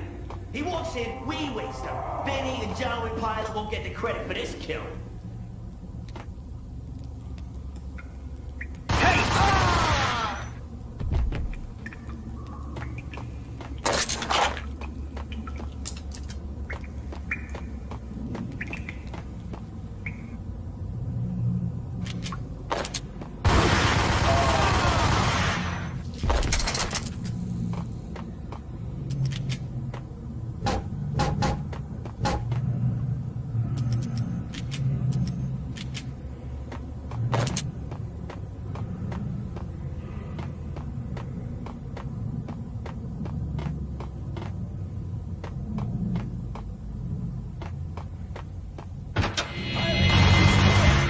It didn't take me long to run into the trio.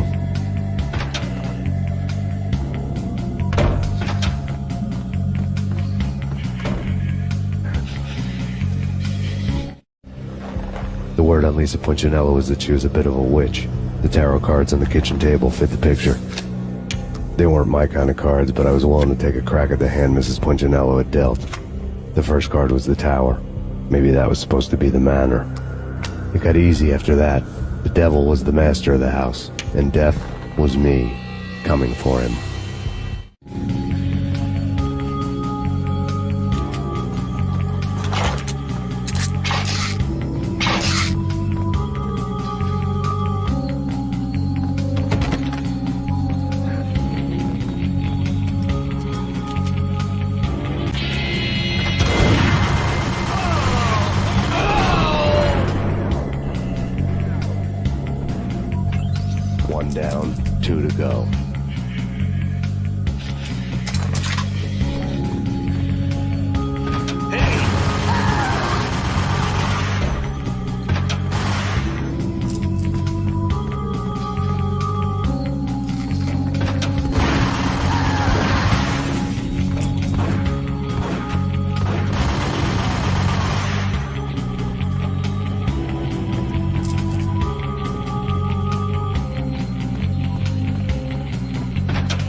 This will stop anything. Take cover.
It was too late for her.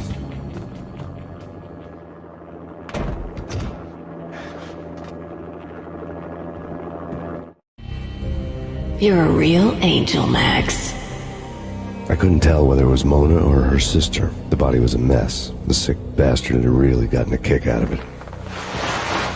Seeing her lying there got me thinking about another woman's body on another bed. Got me thinking about a fallen cradle.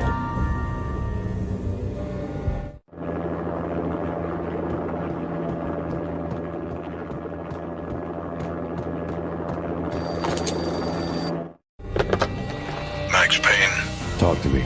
Alfred Woden. You've got company. An armed helicopter just landed on the manor grounds. You must hurry. The more the merrier.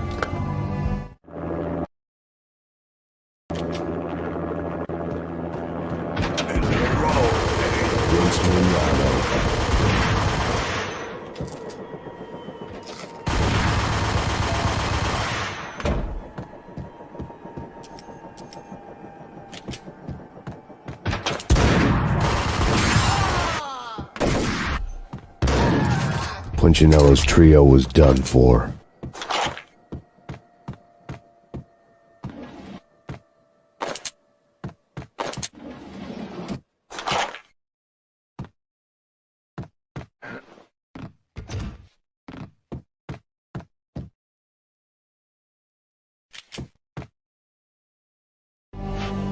Outside my door. Hurry. He's coming for me. You gotta hurry. Please. I could hear Punchinello on the phone begging for help. He should have been saying his goodbyes.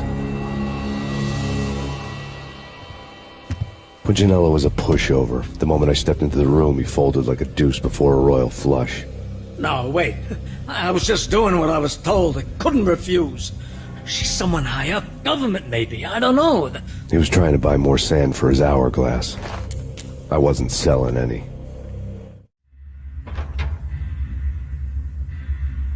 No, I told him nothing.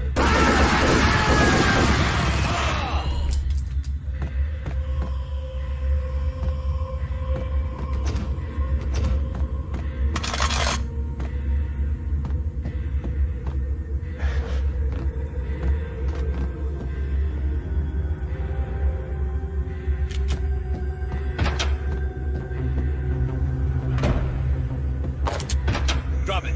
Don't move. Game over, Max Payne.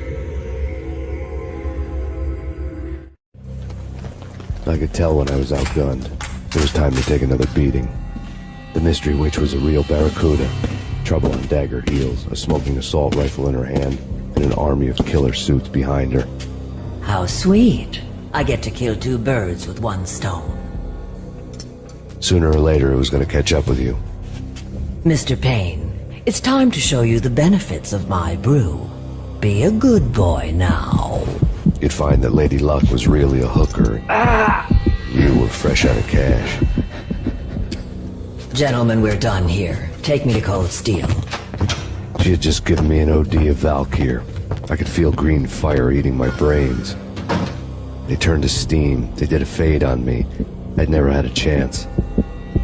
The witch bitch had got me just as sure as if she put a gun to my head and pulled the trigger. The shadows rushed me, bruised mugshot faces hungry for revenge. They knew my weak spots and closed in for the kill. The floor turned into a vortex of green blood. I fell. The flesh of fallen angels.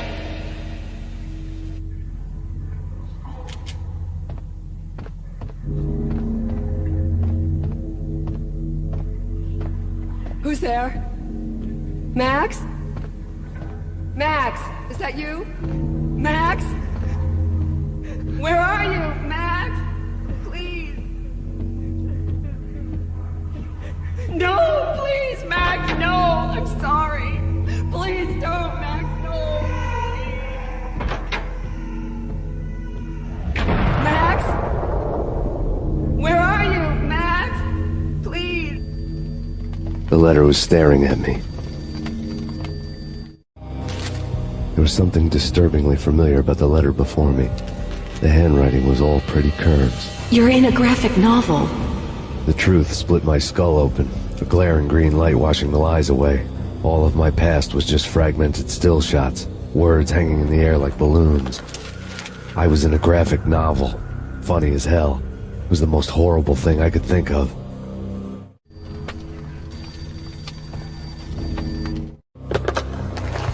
Shiny stuff and dreams are made of stooped necromancers.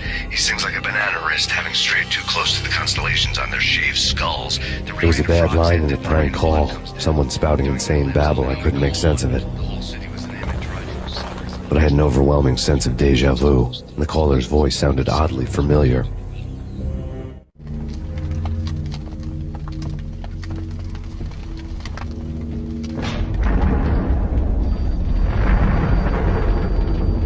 The weird piece of paper looked dangerous.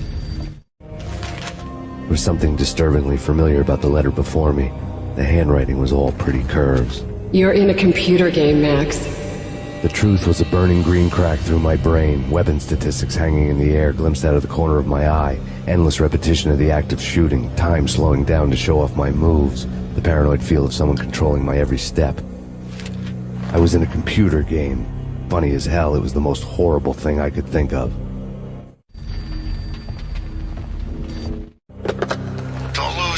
It's Valkyr. The drug. Snap out of it. Try to remember. It was a bad line in a prank call. Someone spouting insane babble. I couldn't make sense of it.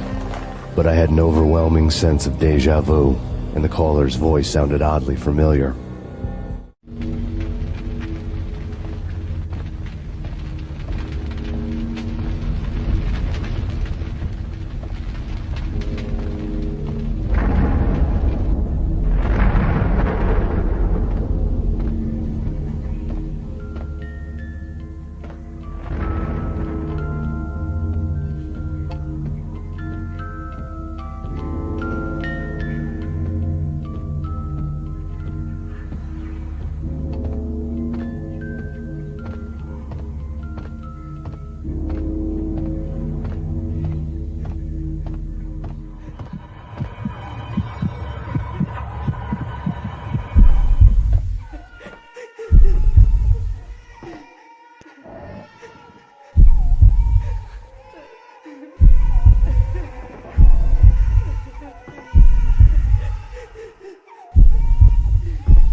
Max! No! Max! Murderer! You killed her!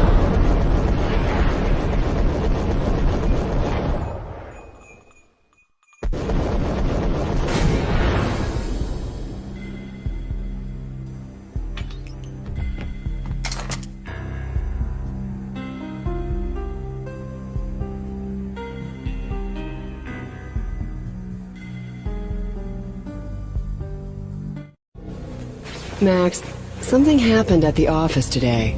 A strange memo. Something about Vikings. Honey, I gotta run. You can tell me all about it this evening. Have a nice day, darling. The bullet holes were rubies on her chest, blood glowing on her ivory skin. She was so beautiful. The killer was smiling. The flesh of fallen angels.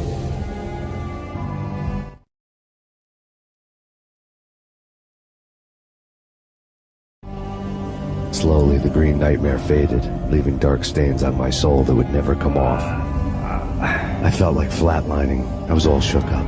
I woke up in a cold sweat, sick and tired to the bone, lying in a puddle of my own puke. The hag had said take me to Cold Steel before it had all gone crazy. It was a clue. The only one I had. It took me forever to crawl back to my feet and hit the road, but when I did, I drove straight to Cold Steel Foundry outside the city. There was a whole lot of action around the place for a freezing winter night. Trucks coming and going, men running. I had the drop on the mystery witch. She thought I was dead. I was on her blind side. I was going in. The bad trip had put me in a crazy mood, adrenaline pumping through my aching veins. Staggering on the mill roof in ice and snow and wild wind, I was a ninja. My kung fu was strong. I wasn't hitting anybody. At best, I was Superman on Kryptonite about to fall through a skylight, down to where it was all going down. A half-abandoned industrial area in the middle of nowhere. The factory was a perfect front for any number of illegal activities.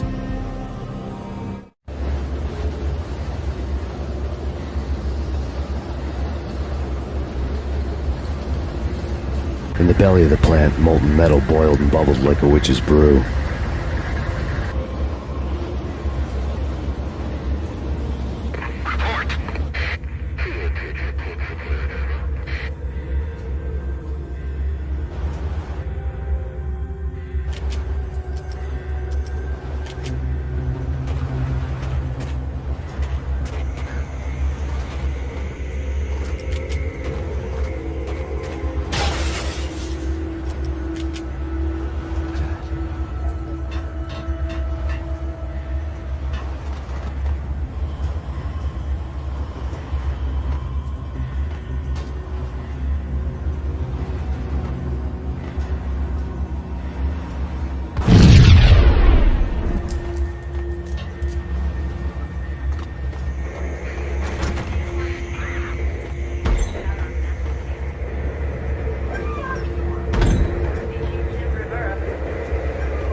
Weather conditions. A record-breaking killer storm. In the city's history, vehicles stuck in snow. Heavy snowfall. Forecast shows severe weather is expected to continue. Out in the night, snow fell like confetti over the Devil's Parade. The storm was anything but over.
Go, go, go!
Can you believe it?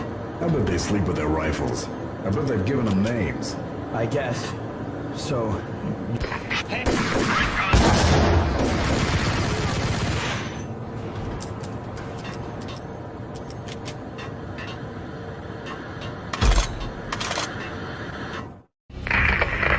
Perimeter breached.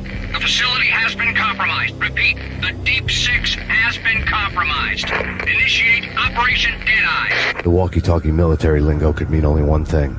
They were getting ready to destroy the evidence and vanish into the night. I was so close. The hidden truths were just around the corner.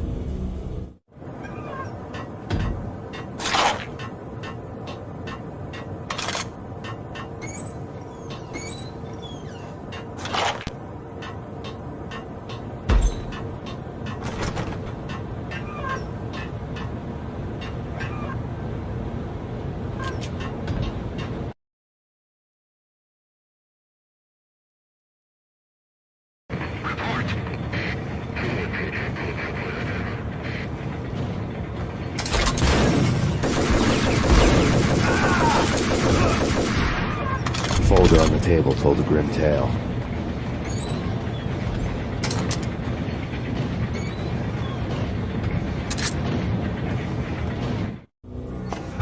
The mercenaries were running a tight operation, paperwork and all. Merchandise missing again. A chemist had tried to smuggle it out for his own private party. Locked him up in cell B7 in D6's old test facility to wait for proper processing. I was close enough to hear the secrets, just beyond the next doorway.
The monitor showed me the way.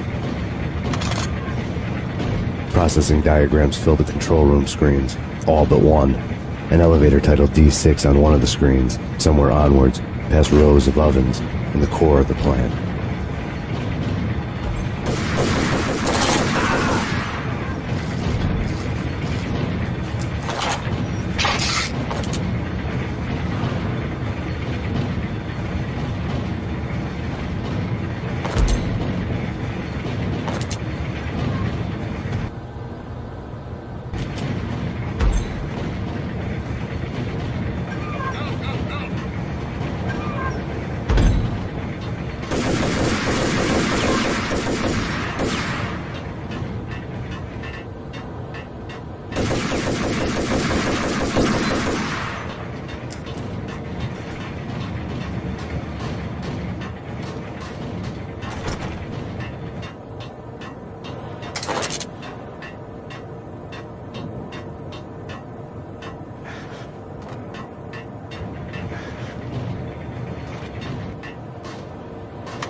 I had taken on the role of the mythic detective, Bogart as Marlowe, or as Sam Spade going after the Maltese Falcon to unravel all the mysteries.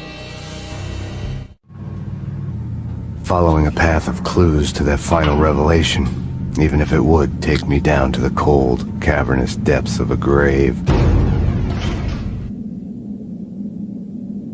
You can't do this! My men are still inside! Do you have any idea why this is called Operation Dead Eyes?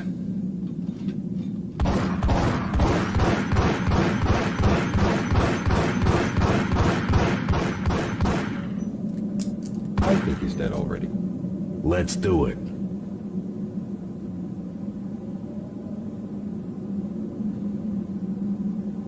Attention all personnel. The self-destruction sequence has been initiated. Evacuate the complex We've got immediately. company! The self-destruction sequence has been initiated. Proceed to the nearest.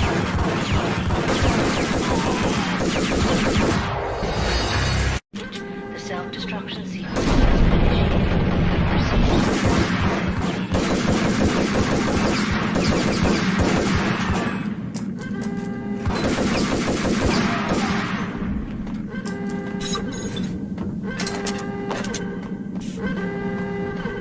I had seen the logo on the floor before. There was an old army bunker under the steel mill. I knew the military plaque on the floor. I had seen 1,000 variations of the insignia on crumbling brick walls everywhere in the city. The sword replaced by a syringe. Project Valhalla, V for Valkyr, V for Valhalla. All of a sudden it read like a crackpot conspiracy theory.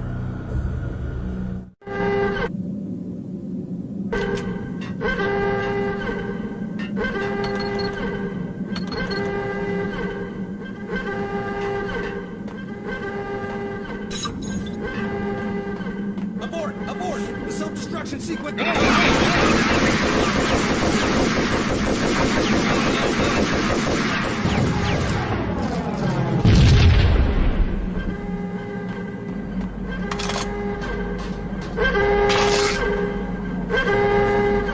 Attention all personnel. The self-destruction sequence has been initiated. Proceed to the nearest exit immediately.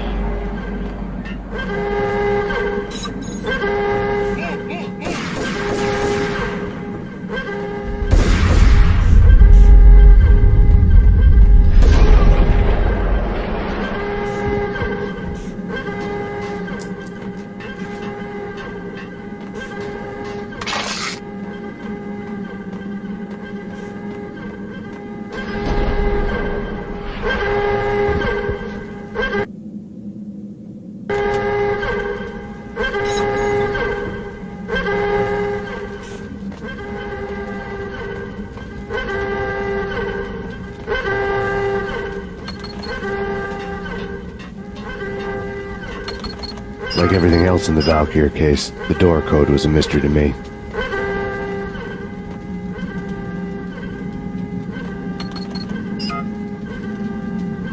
Attention all personnel. The self-destruction sequence has been initiated. Proceed to the nearest exit immediately.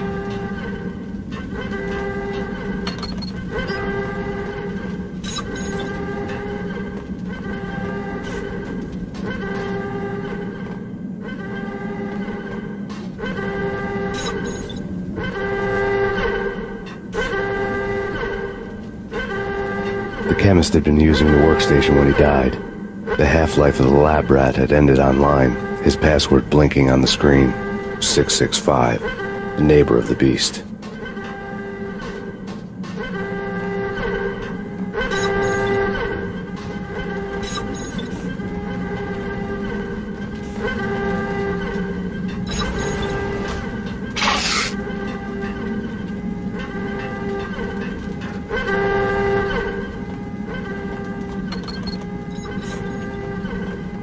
Attention all personnel.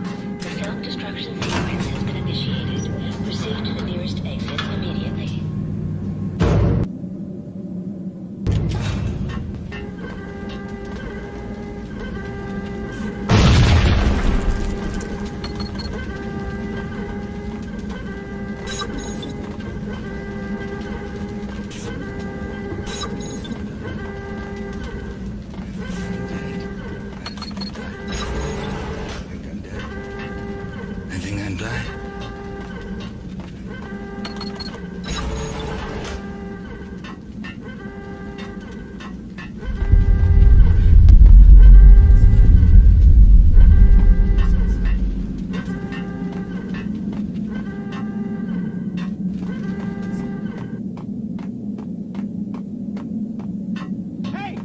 here! Hey! Get me out of here! I'm innocent! Thanks. I thought I was gonna die in there for sure. I need you to get me through the decontamination chamber airlock. You're crazy! No way! The place is blowing up, for Christ's sakes! Either that or back to the cell. Your choice. Okay, I'll do it. I'll do it.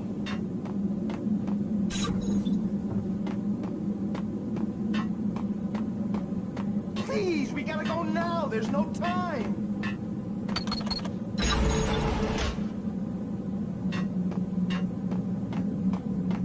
What's the holdup? Can't you see the place is gonna blow up?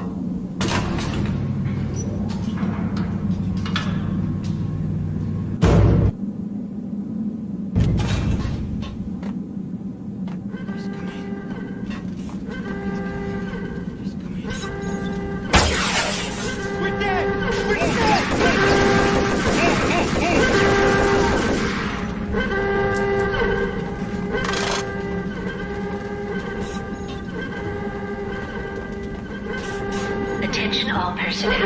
The self-destruction sequence has been initiated. After this, you can go. Proceed to the You're a nearest free exit. man. Decontamination in Get a bad progress. thing. Bad.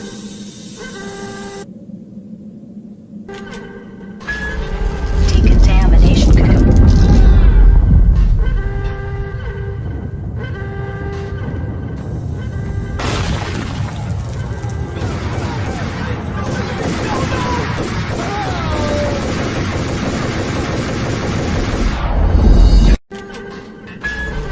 Decontamination code.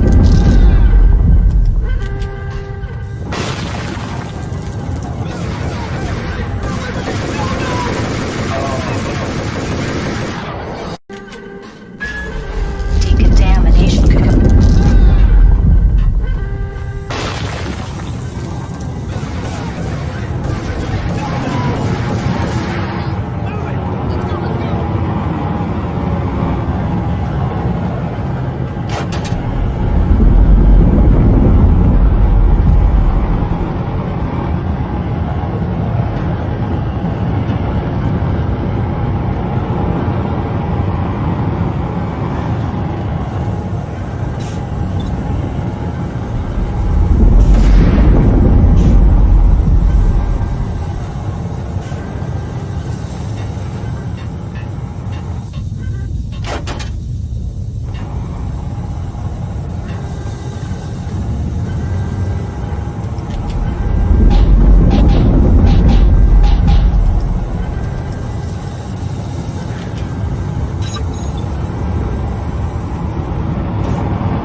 I was caught in the middle of the deadly web that was the Valkyr case.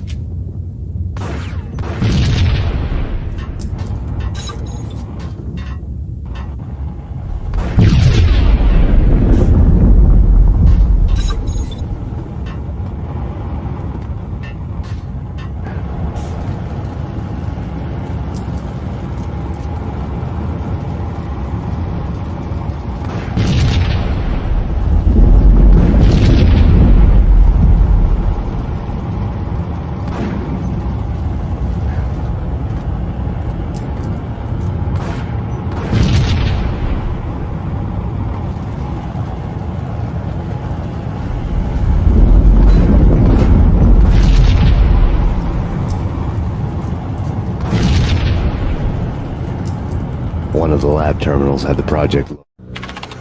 Top secret. Project Valhalla. U.S. Army. Yggdrasil Network. Valhalla. The otherworldly place in Norse mythology where the bravest heroes spent their afterlife feasting and fighting forever. Their wounds miraculously healed night after night. Valkyr. The maidens who chose the most courageous Viking warriors and carried them to Valhalla. 1991. The research objective is to create a chemical substance to enhance the stamina and morale of infantry troops. 1995. Results unsatisfactory. Project cancelled. Someone had decided to continue the sick experiment unauthorized. Project compromised. Data leak. Fix the damage by any means necessary. Security clearance red. Authorized by the project lead. Field test. Double the dosage for all the remaining test subjects. Observe and record the subject's behavior in an urban setting. The drop-off point was my old address in New Jersey. The file dated 3 years ago. Just when you thought you had reached the deepest depths of horror, it suddenly got worse. How to turn off that small voice inside your head that started to whisper that you should be glad that now, if not before, your revenge was justifiable on any conceivable moral scale. That small voice proved, beyond any doubt, that I was damned. Go on the screen. The dagger-heeled woman had come and gone a long time ago.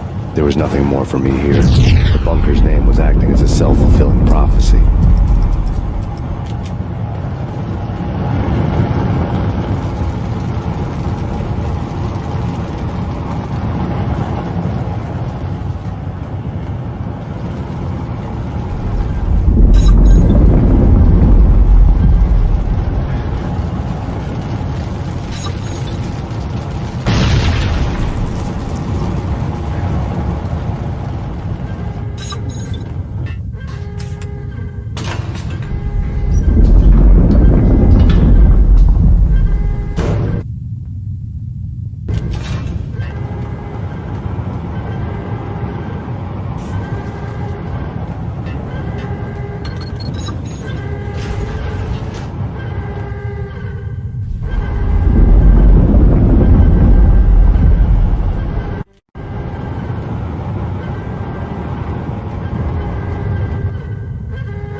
Piece together a jigsaw, and the final picture is you finishing that same puzzle.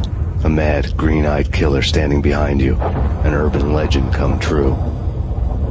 The Project Valhalla test subjects had been the mad junkies who had murdered my loved ones.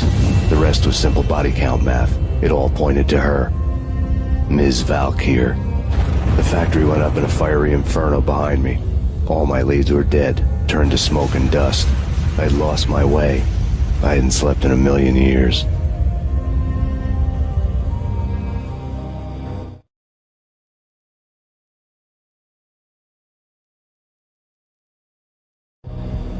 I felt thin as death.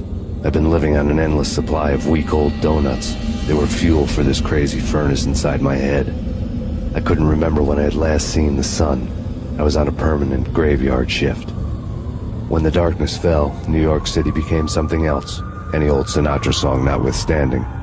Bad things happened in the night, on the streets of that other city, Noir York City. I was in an all-night diner, downing cup after cup of coffee that tasted like engine oil, when a new message from BB got me back on the killer track. What the hell happened at Roscoe Street? Maxie, I'm going out on a limb here. We need to talk this through, come up with a plan. 2:30 a.m., the Choir Communications Garage. The more I thought about Alex's murder and the frame-up, the more it felt like an inside job. I should have seen it coming. BB had sold me out, and now he wanted to finish what he'd started. The garage was dead. BB showed up in his tailor-made suit, gold watch, and cufflinks to match, all way beyond a cop's pay. Maxie. Oozing suave charm, he was guilty as hell. What the hell does BB stand for anyway? Backstabbing bastard? Come on, don't be like that. Have a cigar. I don't smoke. Maxie, you have no idea how big this is. It's huge. You have no idea. I think I do. You're a bribe-taking bent cop who sold out his partner. Those mobsters in the subway were a dead giveaway. Hard to miss. Bet it was exactly like this with Alex. Up close and personal. You can't win this one, Max. No, but I can make damn sure none of you do either. BB turned out to be another cardboard cutout bad guy.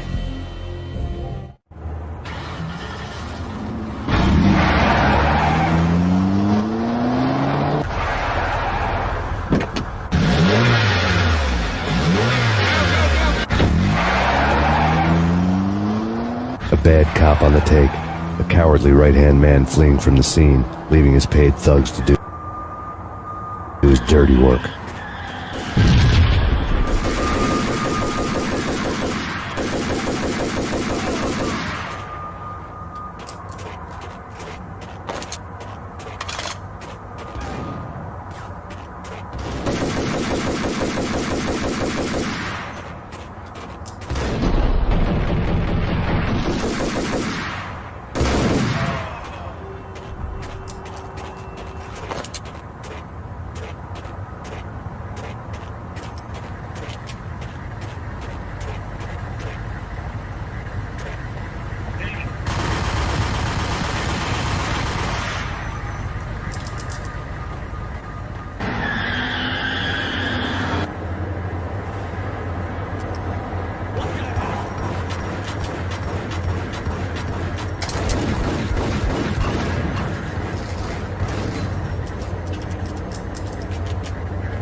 fire at the Punchinello Manor in Westchester.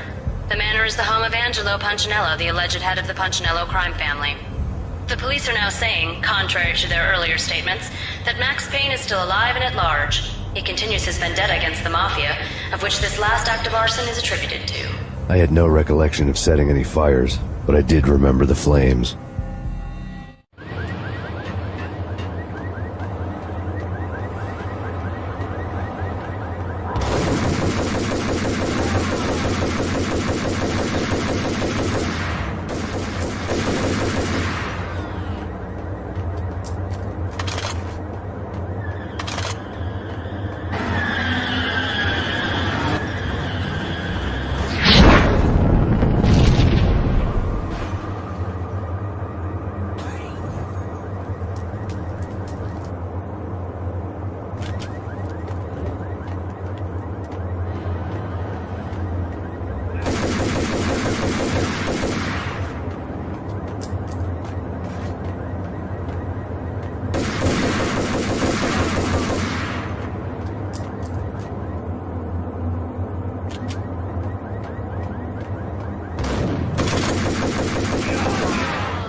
Come out wherever you are. You know, I really hate people who refuse to see the inevitable. Refuse to do the smart thing.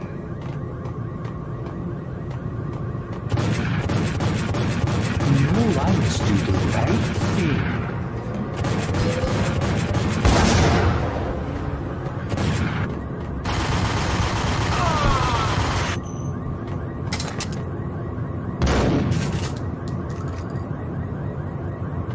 The payphone started to ring.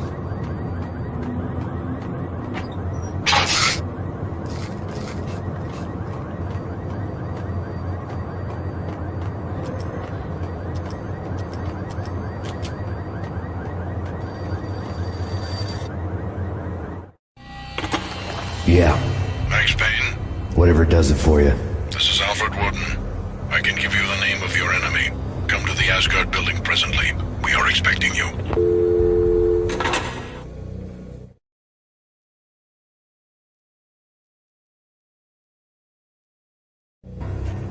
Woden was waiting for me on the steps of the old building. Mr. Payne, let's go inside. The others are anxious to begin. The others? Despite the general misconception, this building actually predates the City Hall by 2 years, thus being the oldest municipal building still in use here at the foot of the Brooklyn Bridge. No kidding. The old man played tour guide as he led me through a dark, domed hall. The answers I was after loomed large ahead. Mr. Payne, I would like to introduce you to my colleagues in what we call the Inner Circle. You've been watching too much X-Files. You have seen the files on Project Valhalla. We can fill the gaps, provide you with the information missing from those files. We were all involved in the early stages of the project during the Gulf War. What's the catch? We would very much like to blow this thing wide open, but our hands are tied. Her name is Nicole Horn. She was the key figure in Project Valhalla. When the funding was discontinued, she simply refused to quit. She knew exactly what she had in her hands. Nicole Horn is the president of Acer Corporation. She has more than half the city in her pocket. This must be kept under wraps. If you try to go public with this, we will deny any knowledge. We need you to take her out. Afterwards, we can protect you, make all the charges go away. That was the cue for the killer suits to kick in the doors and swarm inside.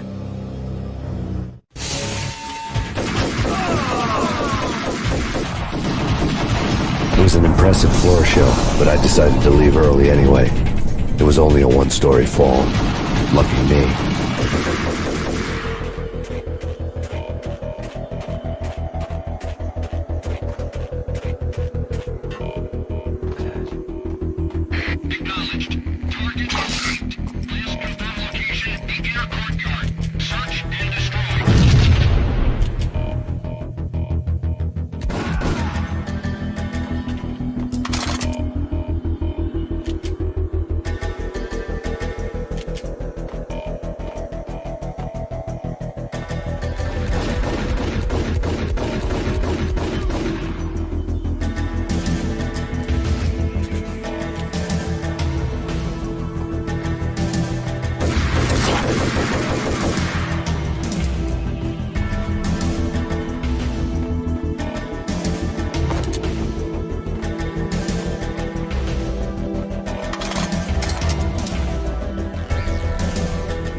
One of the monitors showed what was left of the inner circle.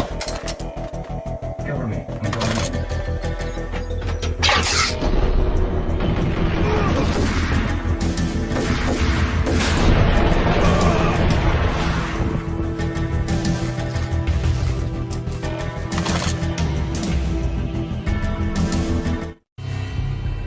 On screen, the so-called corpse of Alfred Woden stood up, miraculously waking from his dirt nap, looking smug among his dead pals. In the land of the blind, the one-eyed man is king. I didn't know how he'd pulled it off, but it was a pretty slick way to get out of all his promises. Most of what he had said fit too well to be a load of crap.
is your answer to those saying that he is actually providing a service long overdue to the city? This crusade nonsense has gone too far. He's out of control. It must stop. He will be stopped.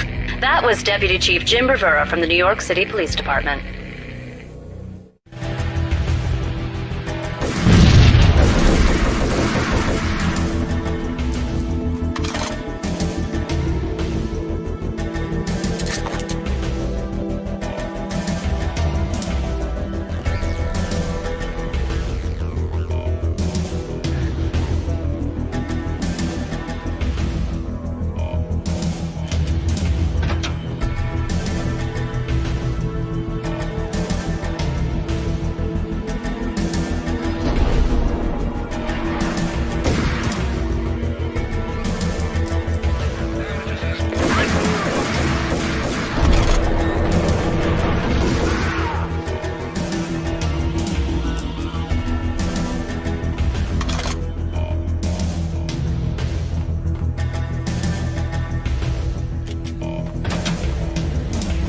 A videotape lay on the desk.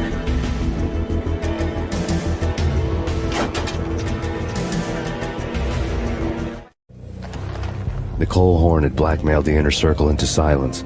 The tape came with a curt extortion note on a piece of expensive paper. I remembered Candy Dawn taping her clients in action on the side, selling the tapes to the highest bidder. I was sure that kinky sex was nowhere near Alfred Woden's worst sin. But I had a feeling that when this was over, any collateral would come in handy.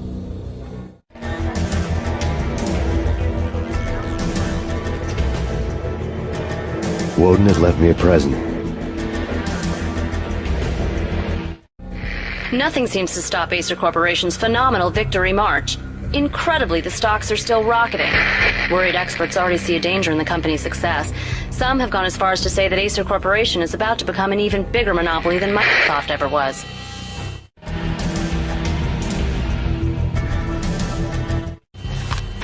Woden had taken care of my mission preps with military precision. The critical areas in the Acer Corporation headquarters blueprints were circled in red. The president's office was at the top of the building, right below her penthouse suite. The elevators were controlled by a security computer, part of the mainframe located underground below the building. The high-rise was sealed as tight as a sci-fi fortress.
usual suspects. Where Spacey walks out of the police station and suddenly loses his limb. Or hey, Dane, what the hell?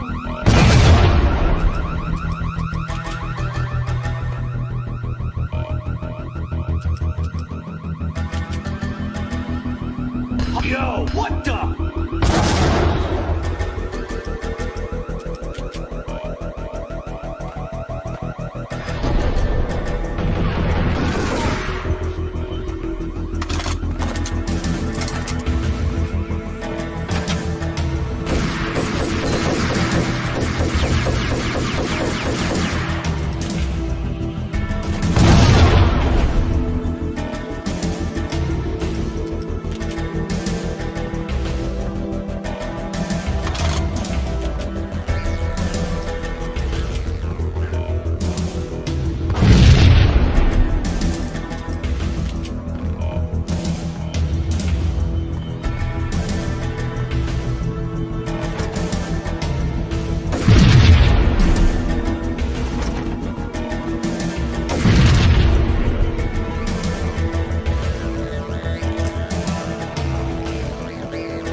I had dreamed of revenge. Those dreams were always nightmares, of coming close and then failing.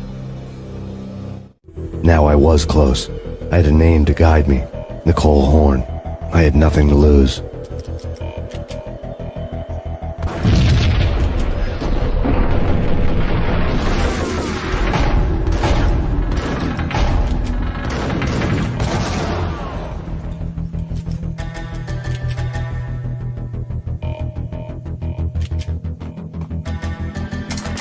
The Inner Circle had quite a track record. Project Valhalla had not been the only thing the Inner Circle had been involved in. There were rows of cabinets full of files. The Serpentine Secret Society went back a long way, always pulling strings from the shadows. I couldn't say I was sorry. Woden's move in some Byzantine power game had cut the Circle's membership roster to 1.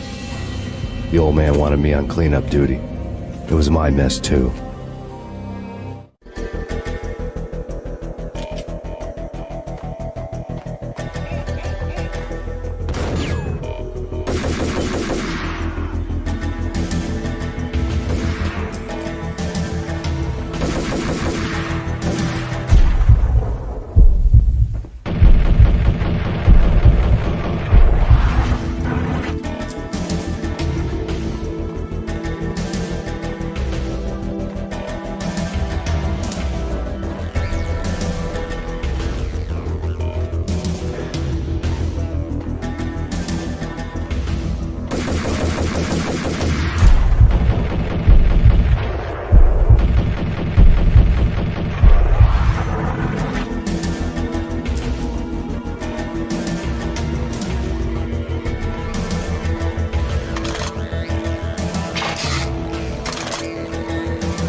CIA, FBI. You've seen one, you've seen them all. Sure. Good for a practice run. Send me.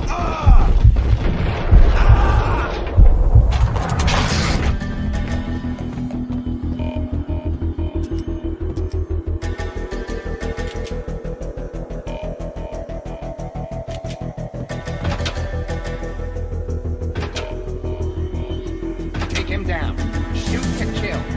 Let's finish this.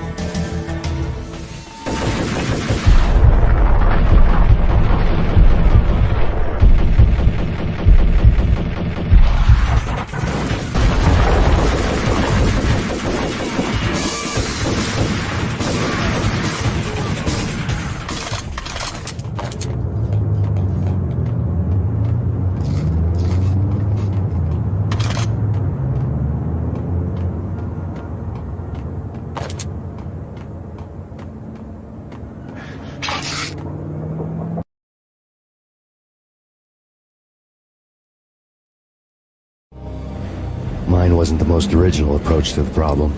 It wasn't as if it hadn't all been done before. An eye for an eye, the first principle of revenge. Old as dirt, still going strong. The cardinal rule in going after someone with an intention to kill was not to make it personal, which it almost always ended up being anyway. It did with me. I took my time, cruising around the city in the snow. There was no hurry. I knew what I had to do now. I took my time, thinking about it, building up the rage.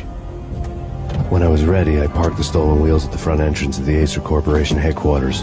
Got out, got in, got cracking. I had a bullet with Nicole Horn's name on it. I had 10,000 bullets with the Hag's name on them.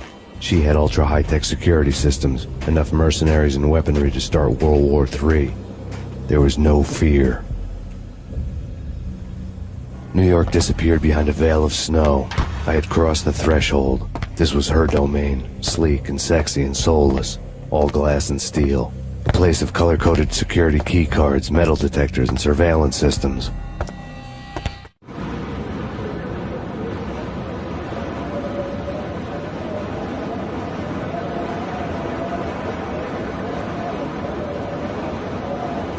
Colder than a walk-in fridge. Cold as a gun.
Mona, looking good. Max, we gotta stop meeting like this. It will be a cold day in hell before I let a narc cop stop me. Miss Sachs, do your job. Relax, Max. You're a nice guy. I don't kill nice guys. You're not bad yourself. It was different when Horn wanted Punchinello dead. To cut her ties to the Mafia, he deserved to die. The same goes with her. She's the bad guy here. Her sister was whispering to her in my favor. I knew the appetites of ghosts intimately. They hungered for revenge. No! A gunshot boomed and she fell down in slow motion. She was a nice girl, not really a stone-cold killer. And now she was stone-cold dead. Like religious fanatics or loyal samurai, Horn's private army was coming at me.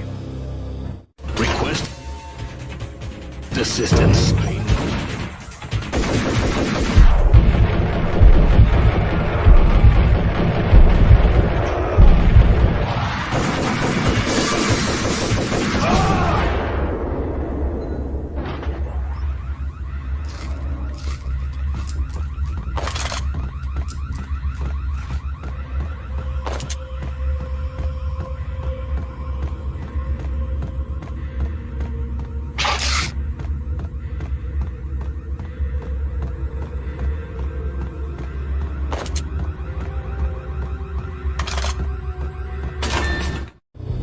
When the elevator came back down, Mona was gone. There was a lot of blood, but no body.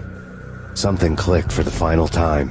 My mind had never been so clear, as if somewhere high above the storm clouds were already gone, cold stars blazing from the black skies.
Movies, and I'm talking about the coolest of the cool. It always seems like time slows down in the middle of the act.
I had elevator access to the mainframe. From there, I'd be able to override the security locks and get to her office.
unmarked chopper was Horn's pet guardian, inhuman and flawless. It was stalking me. I'm not a cold-blooded killer. I'm a nice guy. I love my wife. What the?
All Horn's locks were now offline. All bets were off. The elevator would take me all the way up.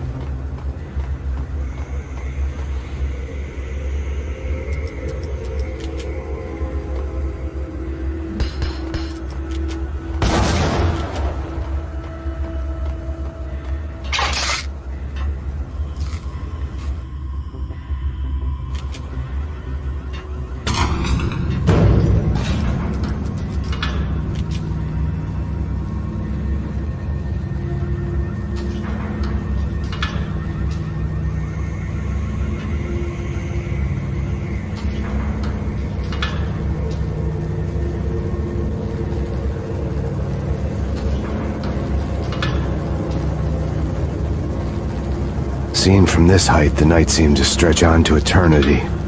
A hint of desperation had crept into the snowstorm, as if it was trying to get it all out before the end.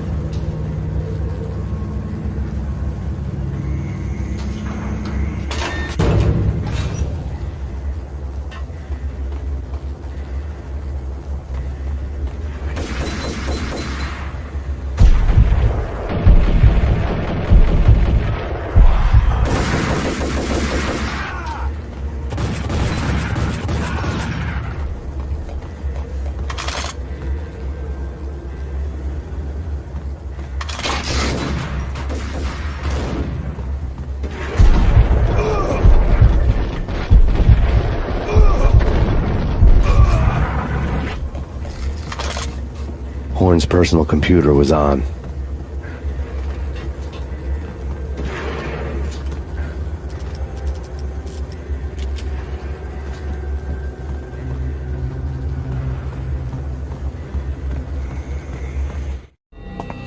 Next to the printer was a neat stack of expensive paper.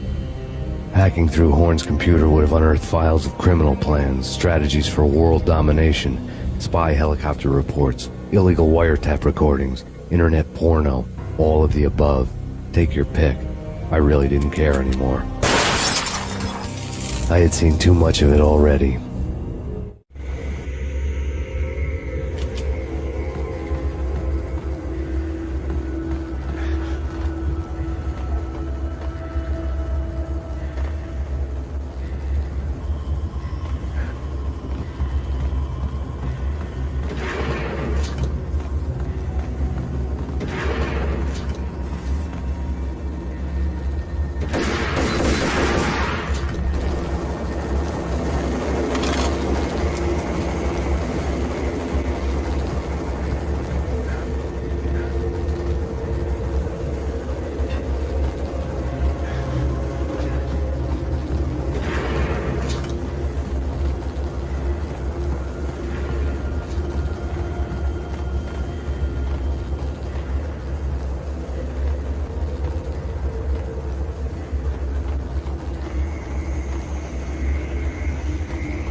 Valkyr had been meant to be a white-winged maiden that would lift you to a warrior's heaven, but it turned out to be a one-way demon ride to hell.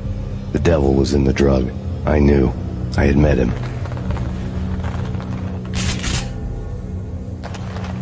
And now I was gonna kill her. The queen of the underworld who had tried to lift herself a bit closer to heaven with her drug money. No begging, no bribes. She knew better. Honor among killers. We who were about to die. Both of us knew how this would end. In pain and suffering.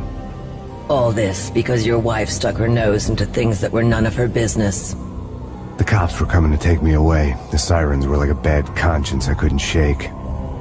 It's ridiculous you've made it this far. You won't be alive when they get here. Stop him!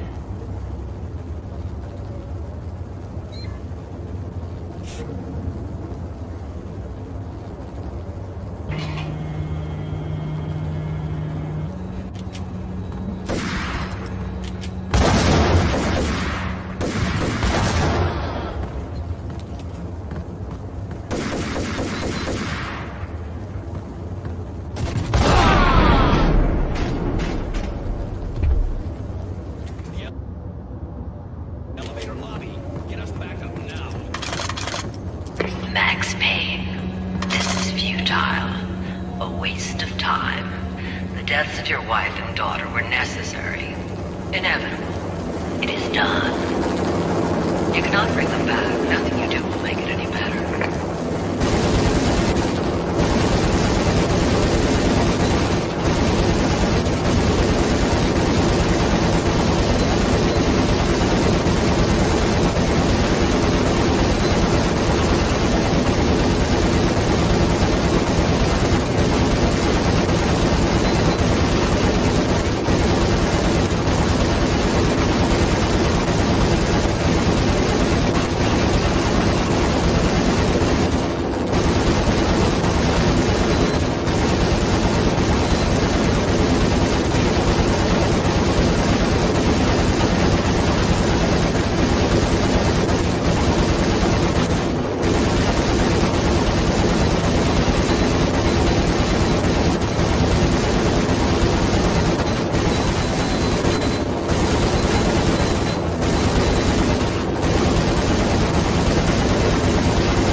Max Payne, you are fighting a losing battle. You cannot survive this. You will die. Stop fighting. Make it easy for yourself. Accept your fate. You will die here.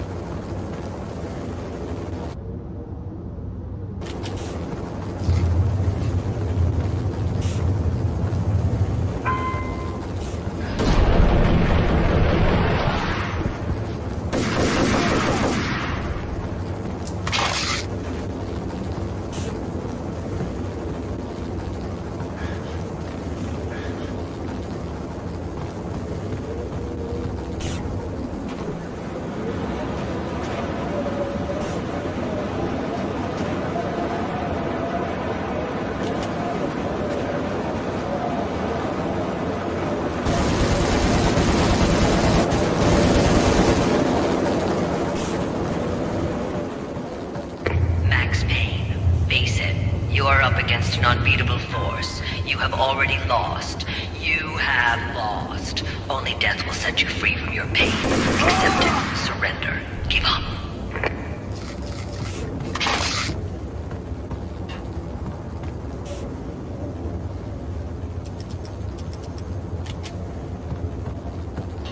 We have them in the North Lounge. Send us assistance.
all dead.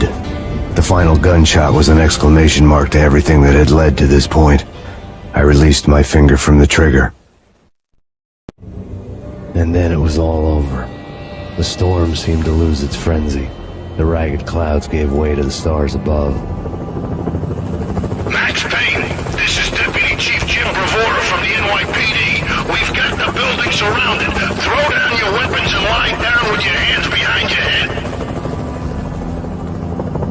A bit closer to heaven.